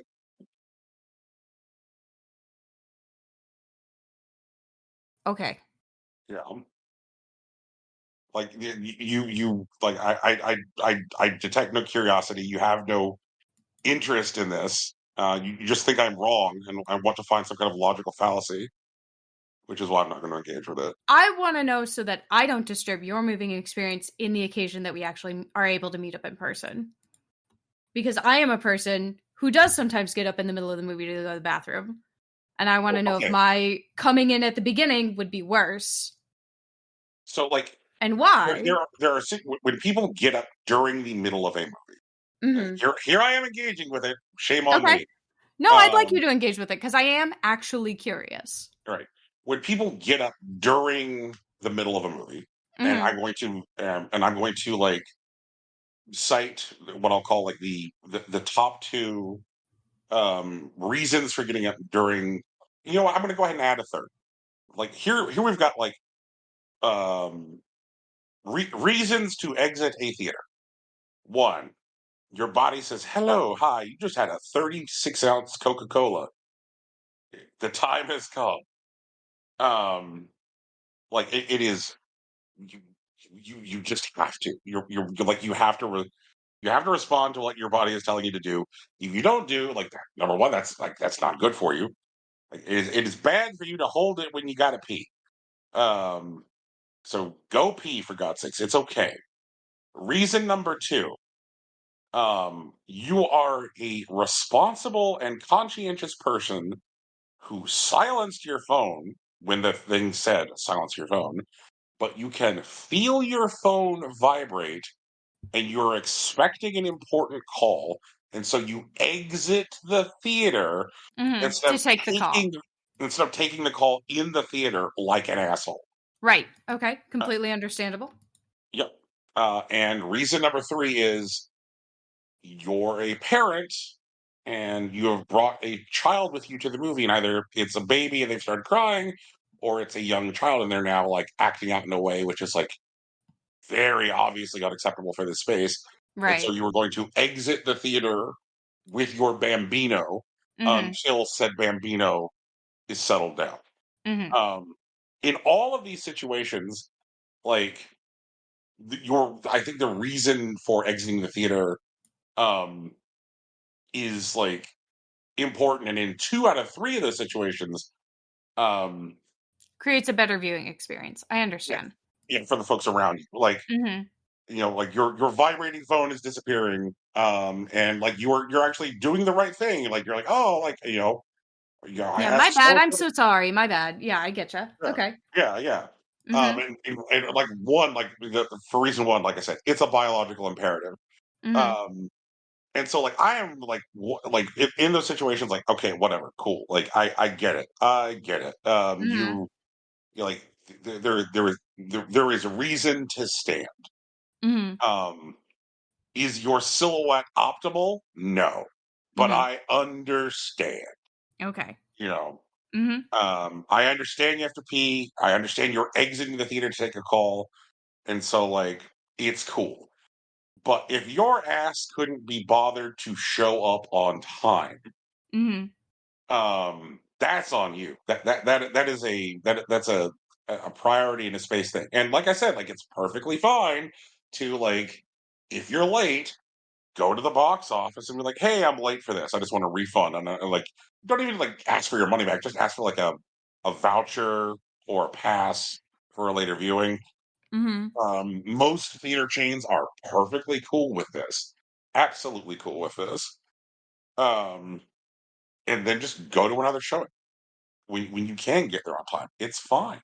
It's fine.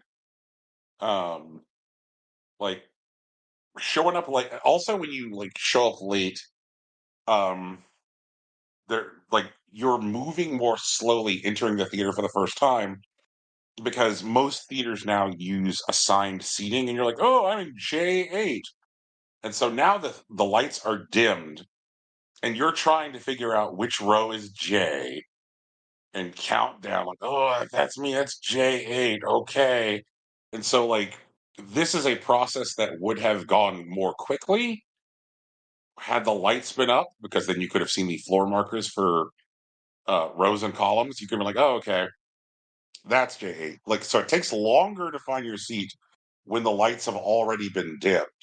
And there are theaters that have literally responded to this problem, where they're like, oh, people keep on showing up late.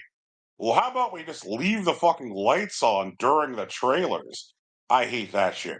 If a theater chain leaves the lights on during the trailers for stragglers, then I guess I just don't go to that theater chain. Um, because you are showing a projected image on a screen, and like it is like, and now I'm trying to watch it, but I'm getting like the floor lights hitting the bottom of the screen, which throw off the projection. Like it looks dimmer because there's lights up throughout the house, just because somebody's like, "Oh, I'm 6 minutes late, but I can still get popcorn." Like, nah, that's no good. Um, it, it, it's it's kind of like man, you can fart before you get on the elevator. You don't have to fart in the elevator. You can get that taken care of. Oh, oh, come on. It's a shared space. And it's just one of those things where like I don't think it's a lot to ask of people to show up on time. I just don't.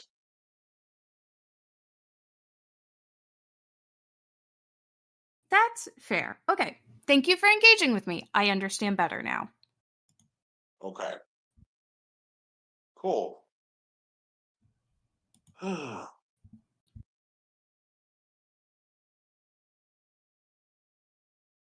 internet. The internet has trained me that so many arguments are in bad faith, and I'm so sorry. I just didn't get it. That's all it was. Literally did not get it, and you jumped down my throat over it. And I understand it's because you're used to a more combative side of the internet. Yeah. But that's not what was happening here. I just wanted to know because it doesn't bother me, and clearly it bothered you. That was it. Yeah, I'm just so used to things being in like, hello, hi, this is only exist as a trap. No, Like, I don't engage with you that way. We don't engage with each other that way. Except as a bit, and we know about. Except as a bit that we all know about and we all consent to.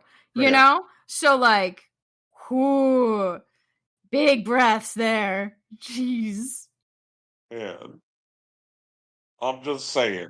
I guess I'm not allowed to know etiquette anymore. Okay. Oh. My bad. I'll never go to a movie theater again. I'll just stay at home and watch a movie on my tiny TV. Oh, no.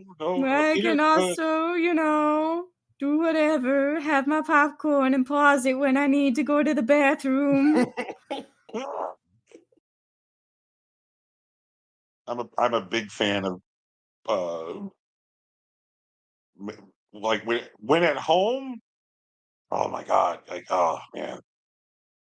Like pausing to pee is such what a fucking luxury. That shit's top shelf. That shit is top shelf. I love pausing to pee. Amazing. 10 stars for pausing to pee. Oh my god.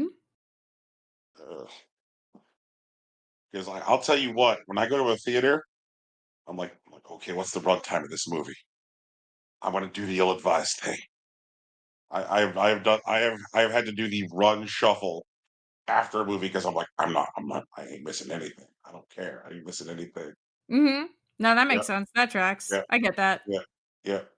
I'm one of those people who will be like, okay, the previews are happening, not the actual movie. I can still go pee, like if I have to, you know, if I'm really like dying, I might like put my stuff down and then be like, I gotta go pee, you know. So I don't feel bad doing that. Yeah, because that way there's a I'll see the whole thing, you know. But like, there is a I will movie not coming out. leave in the middle of the movie. I refuse. You Mm, know, yeah, that's annoying to me. Like, what is happening? there's a movie coming out on Christmas Day, which I'm planning on seeing, Mhm. which is so fucking long that the film has a An 15 intermission? minute. It's got an intermission, Hell yeah! and I am Nature's and healing. I'm used to intermissions when I go to like Indian film. Right. Mhm. Because like they bake that in to the runtime of those a lot of times, and like I love it because it's designed as like a stretch break. You're like, oh man, I'm gonna grab a piss and then I'm gonna get me some popcorn. Fantastic! 3 cheers for the intermission. Like when the movie's like, hey everybody, let's all take a break together. That's so fucking neat. Um, Mhm. and so there's this movie coming out called The Brutalist. Um, and I'm looking forward to seeing The Brutalist because it is the first film shot in VistaVision in years, and so it's this gigantic, super wide frame, and this fucker's 4 hours long, and it's got an intermission halfway through, and I'm like, oh yeah, oh yes. I'm gonna settle in. It's gonna be like half my Christmas day going to see The Brutalist. Um, Yeah. Oh, intermissions. Intermissions. Bring back long movies, but give people a point where it's okay to like just go out to the lobby for a little bit. Like Avengers Endgame is literally 3 fucking hours long. What the Yep. fuck? Like, first of all, that movie does not earn its runtime at all. It's like one giant ending cutscene. Um, Yeah. yeah. Make movie musicals one fucking movie again. I'm looking Oh, directly at you, Wicked. I am staring you in the eyes. What do you mean the first movie ends after Defying Gravity, and then they made Act 2 its own fucking thing? Just release the whole damn movie. Give me the 15-minute intermission, like a regular fucking show. God, I hate that shit. exactly. So Exactly. irritated. I have to wait another year? No, I'm not going to see Wicked. I'm not. It's this I'll measure of like wait. trying to like get blood from a stone and be like, how can we double the amount of money that we'll make off a Wicked? Well, we can make it 2 movies. I'm like, well, but now it's not telling a complete story. Now it's not telling a cohesive story because you're releasing one movie and like I saw a description of how Wicked Part One felt. Um and the description was like, well, what if so much of the first movie just feels like, clueless but magic. And then in the last 10 minutes, Alicia Silverstone is asked to join the CIA, but she says no. And then the president is like, we'll kill you. And then the movie just abruptly ends. Like that's how it feels going to see Wicked Part One. And like Mm-hmm. like when people break up stories in these like clumsy ways where they're like, oh, this is going to be 2 movies, or God forbid, in the case of the fucking Hobbit, The Hobbit, 160-page novella. Let's take this 160-page novella and turn it into 3 3-hour movies. Fuck yourself. It was a bold What is experiment. that? Like, god damn. And like I mean, I definitely see where this trend started, which was when they were doing the like Harry Potter pictures, and they're like, "Oh man, we're running out of fucking Harry Potter."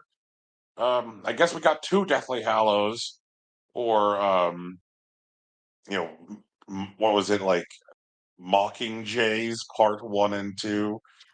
Like, when we feel the need to be like, all right, can we just squeeze the audience for a little bit more money, as opposed to like releasing a longer film with an intermission, or sitting down with a carving knife and trying to get the runtime down. Like nobody, just fucking do it. Just fucking do it, because as it is, Wicked's gonna feel like half a movie. It's like a 2 hour half a movie. And people aren't going to remember that it's supposed to be 2 movies. So they're going to see the first half and be like, yeah, I liked Wicked. And people will be like, well, did you see part 2? And they're going to be like, no, what do you mean part 2? You know? It's like, act 2 of the movie. The part that goes into The Wizard of Oz. No? Okay, cool. Tegan, you mentioned this problem specifically around musicals. Are there other examples of this with like film musicals that you can think of offhand? No. Okay. It's just like Rent was all one movie. There wasn't Rent Part 1 and Rent Part 2. So I like they did all of Les Mis in one movie. So I don't know why they can't do Wicked in one movie. Man, One they of would my have favorite done Les Mis movies. in 2 movies if they could. They would have done it. Oh my god. Oh, I know God. they would have done it, but like they didn't need to, and they knew they didn't need to, you know? Les Mis was kind of a fucking mess, wasn't it? Les Mis, I thought I had fun. But like one of my favorite movies in like the last several years was Steven Spielberg's West Side Story. Okay. Yeah, just like absolutely magnificent filmmaking, and just so much going on, and it just like I like there's like, but I guess that's also because Steven Spielberg is a functioning adult and like has enough pull in the studio that nobody was able to be like, hey Steve, how about West Side Story Part 1 and Part 2? Um, oh man, all right, now I'm curious. I feel like there is something to like this whole idea of musicals getting broken up. Let's see here.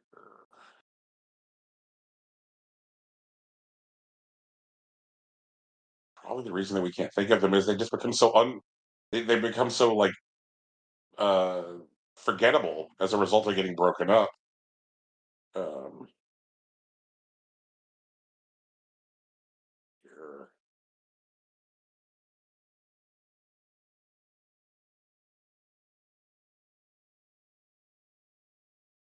Oh no! All I'm getting is articles defending the decision to split Wicked. Don't do that.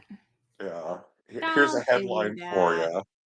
The decision to split Wicked into 2 films is good, actually. Yeah. Actual headline. Well, I mean, that's the clickbait. That's what makes you click and like, what the fuck are these people on about?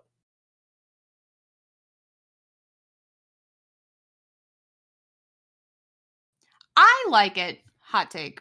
Mhm. Cold take. Lukewarm take. I like it when they do the like opera movie theater series. I think that's fun. Okay. I like having the subtitles on the screen to tell me what everyone is singing about in Italian or German or whatever, you know? Like, I think that's neat. I like seeing the stage direction, but also being in a movie theater and not having to travel necessarily to go see it. I think that's cool. I think they should do that more. I think they should do it with musicals. You know? More often. Okay. I'm also into movie theaters showing big boxing matches or big like MMA fights. I know that sounds like a weird pull, but like Oh, that's fine.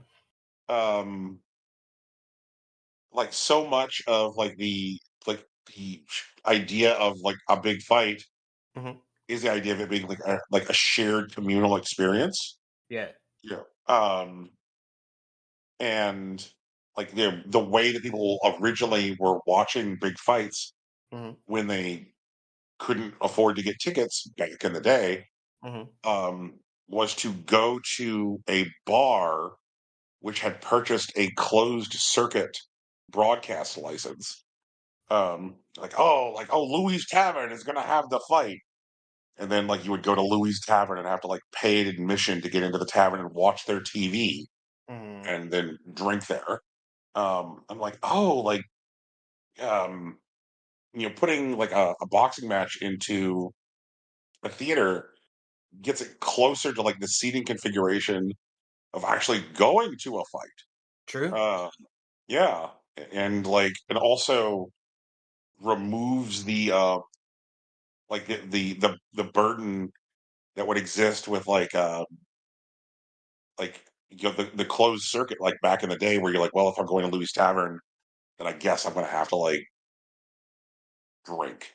So now if somebody wants to like get that communal fight experience, they can, without being obligated to like buy alcohol. Which I think is Honestly, cool. I think more people privately should rent movie theaters. Like, because I don't know how many people know. I don't know if it's actually bounced back yet. I don't think it really has. I just think it looks better. But movie theaters, at least the ones that were local to my town, were offering like event like rentals. Usually they would do it for like kids' birthday parties and shit. But I'm talking about like grown ass adults just pulling together like the fee, which at the time, because they were struggling with something like $200 for like an hour and a half or whatever, and just renting a theater and running some shit.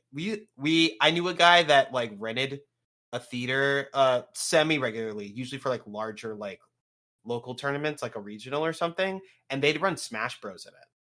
They would just like set up like setups throughout the theater, and they'd run their big one on like the actual theater screen.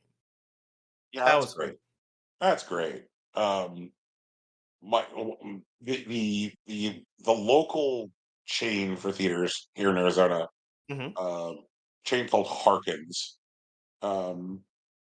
and Harkins, like if you want just like want to rent a regular theater, like their pricing is definitely like sensitive to like what day you want to rent it or whatever. Okay. Like if you want to rent it on like a Friday night or a Saturday, the pricing is definitely going to be like fuck you pricing. Sure. Um, Yeah. but like you can rent like one of their like little tiny ass like 32 to 40 seat postage stamp theaters. You can get those for like around 200, but like ones which are a little bit bigger in a meaningful way with like a much larger screen for like around 400. Um, and that rental time is for 3 hours. Okay. Yeah. Um, and they have a theater, um, like their bougiest theater is a place called Harkins Camelview, which is over in Scottsdale. And Camelview has in it also like a full like working bar and whatever. And there is a place like in the Camelview, which is a 16 screen theater. Um, there is a secret 17th screen, Okay. where at the bar there's a thing that looks like a door to a walk-in freezer, and if you open the door to the walk-in freezer behind the bar, it actually leads to a theater named the Freezer. Um, and when you rent the freezer, which has 24 total seats in it, and the way it works is 8 of the seats are configured like traditional movie theater seats, in 2 rows of 4, but there's also like um, 4 love seats, which come with these like um, cushy blankets, and then like 2 top like tables with high chairs. So you go in, and while you are in the freezer, you get unlimited snacks and non-alcoholic drinks as part of your rental fee. Okay.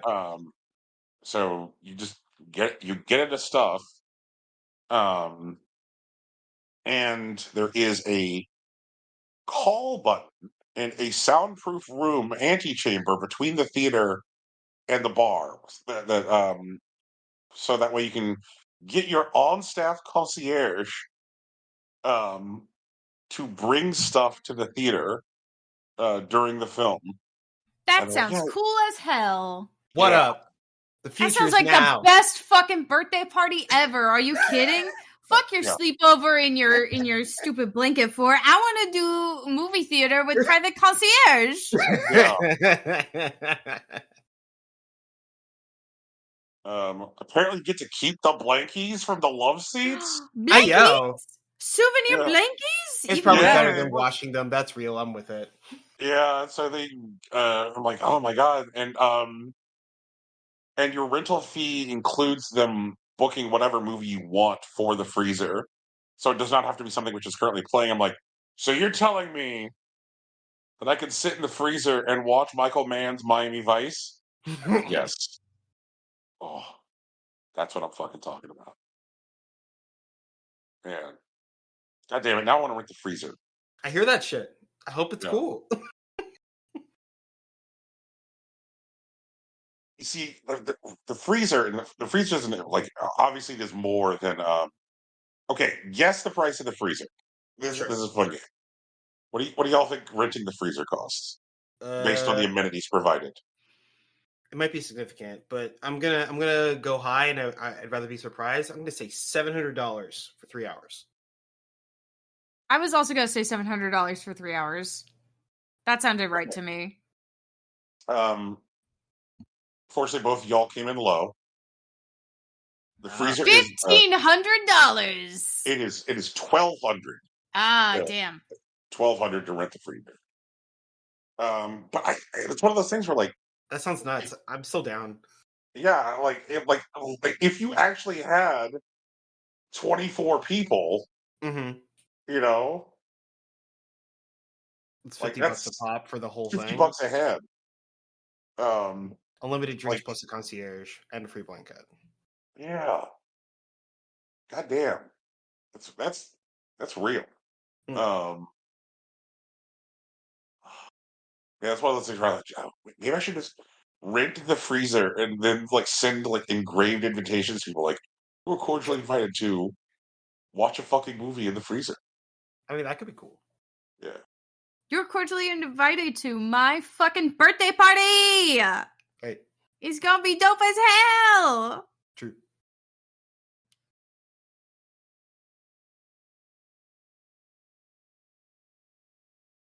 God damn. Anyway. Yeah.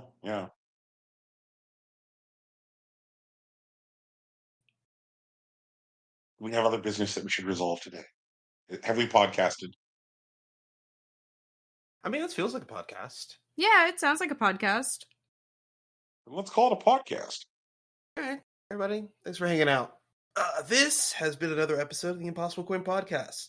If you're here, then you probably already know that this is available wherever podcasts are found. iTunes, Google Play, Stitcher, Spotify, but not SoundCloud, because fuck SoundCloud. It hurts my friends. Although there is a really good Doechii remix, it's only available on SoundCloud right now, but it should end up in other places soon. We'll leave that alone. The music at the beginning and end of this podcast was produced by our friend Big Sach, and he keeps his work on Bandcamp, betweenrooms.bandcamp.com with his band. I think he also has a presence on SoundCloud at soundcloud.com/BigSachNJ. Our logo was designed by Laura Moran. Consider following her on the social media formerly known as Twitter and Blue Sky at Laura Moran. She also has a Patreon. She does really good shit. Honestly, like, it's still crazy that we have this logo in the first place. Otherwise, you can find us on social media. I'm on Facebook and Instagram. Brian's on Twitter and Blue Sky, and Tegan's on Tumblr. All Impossible Coin, no dashes, underscores, or anything weird like that. In fact, if you see something, please say something, because we probably want to do something about those. We stream a few times a week at twitch.tv/Impossible Coin. I'm usually there on Mondays and Wednesdays. Tegan's usually there on Tuesdays and Thursdays. She wasn't there on Thanksgiving, but it was Thanksgiving. Suck it up. And we're usually there on Saturdays for Splatoon Saturday, and for whatever comes after the Splatoon Saturdays when Splatoon 3 is actually dead, and not just when Tegan says it is. That's us.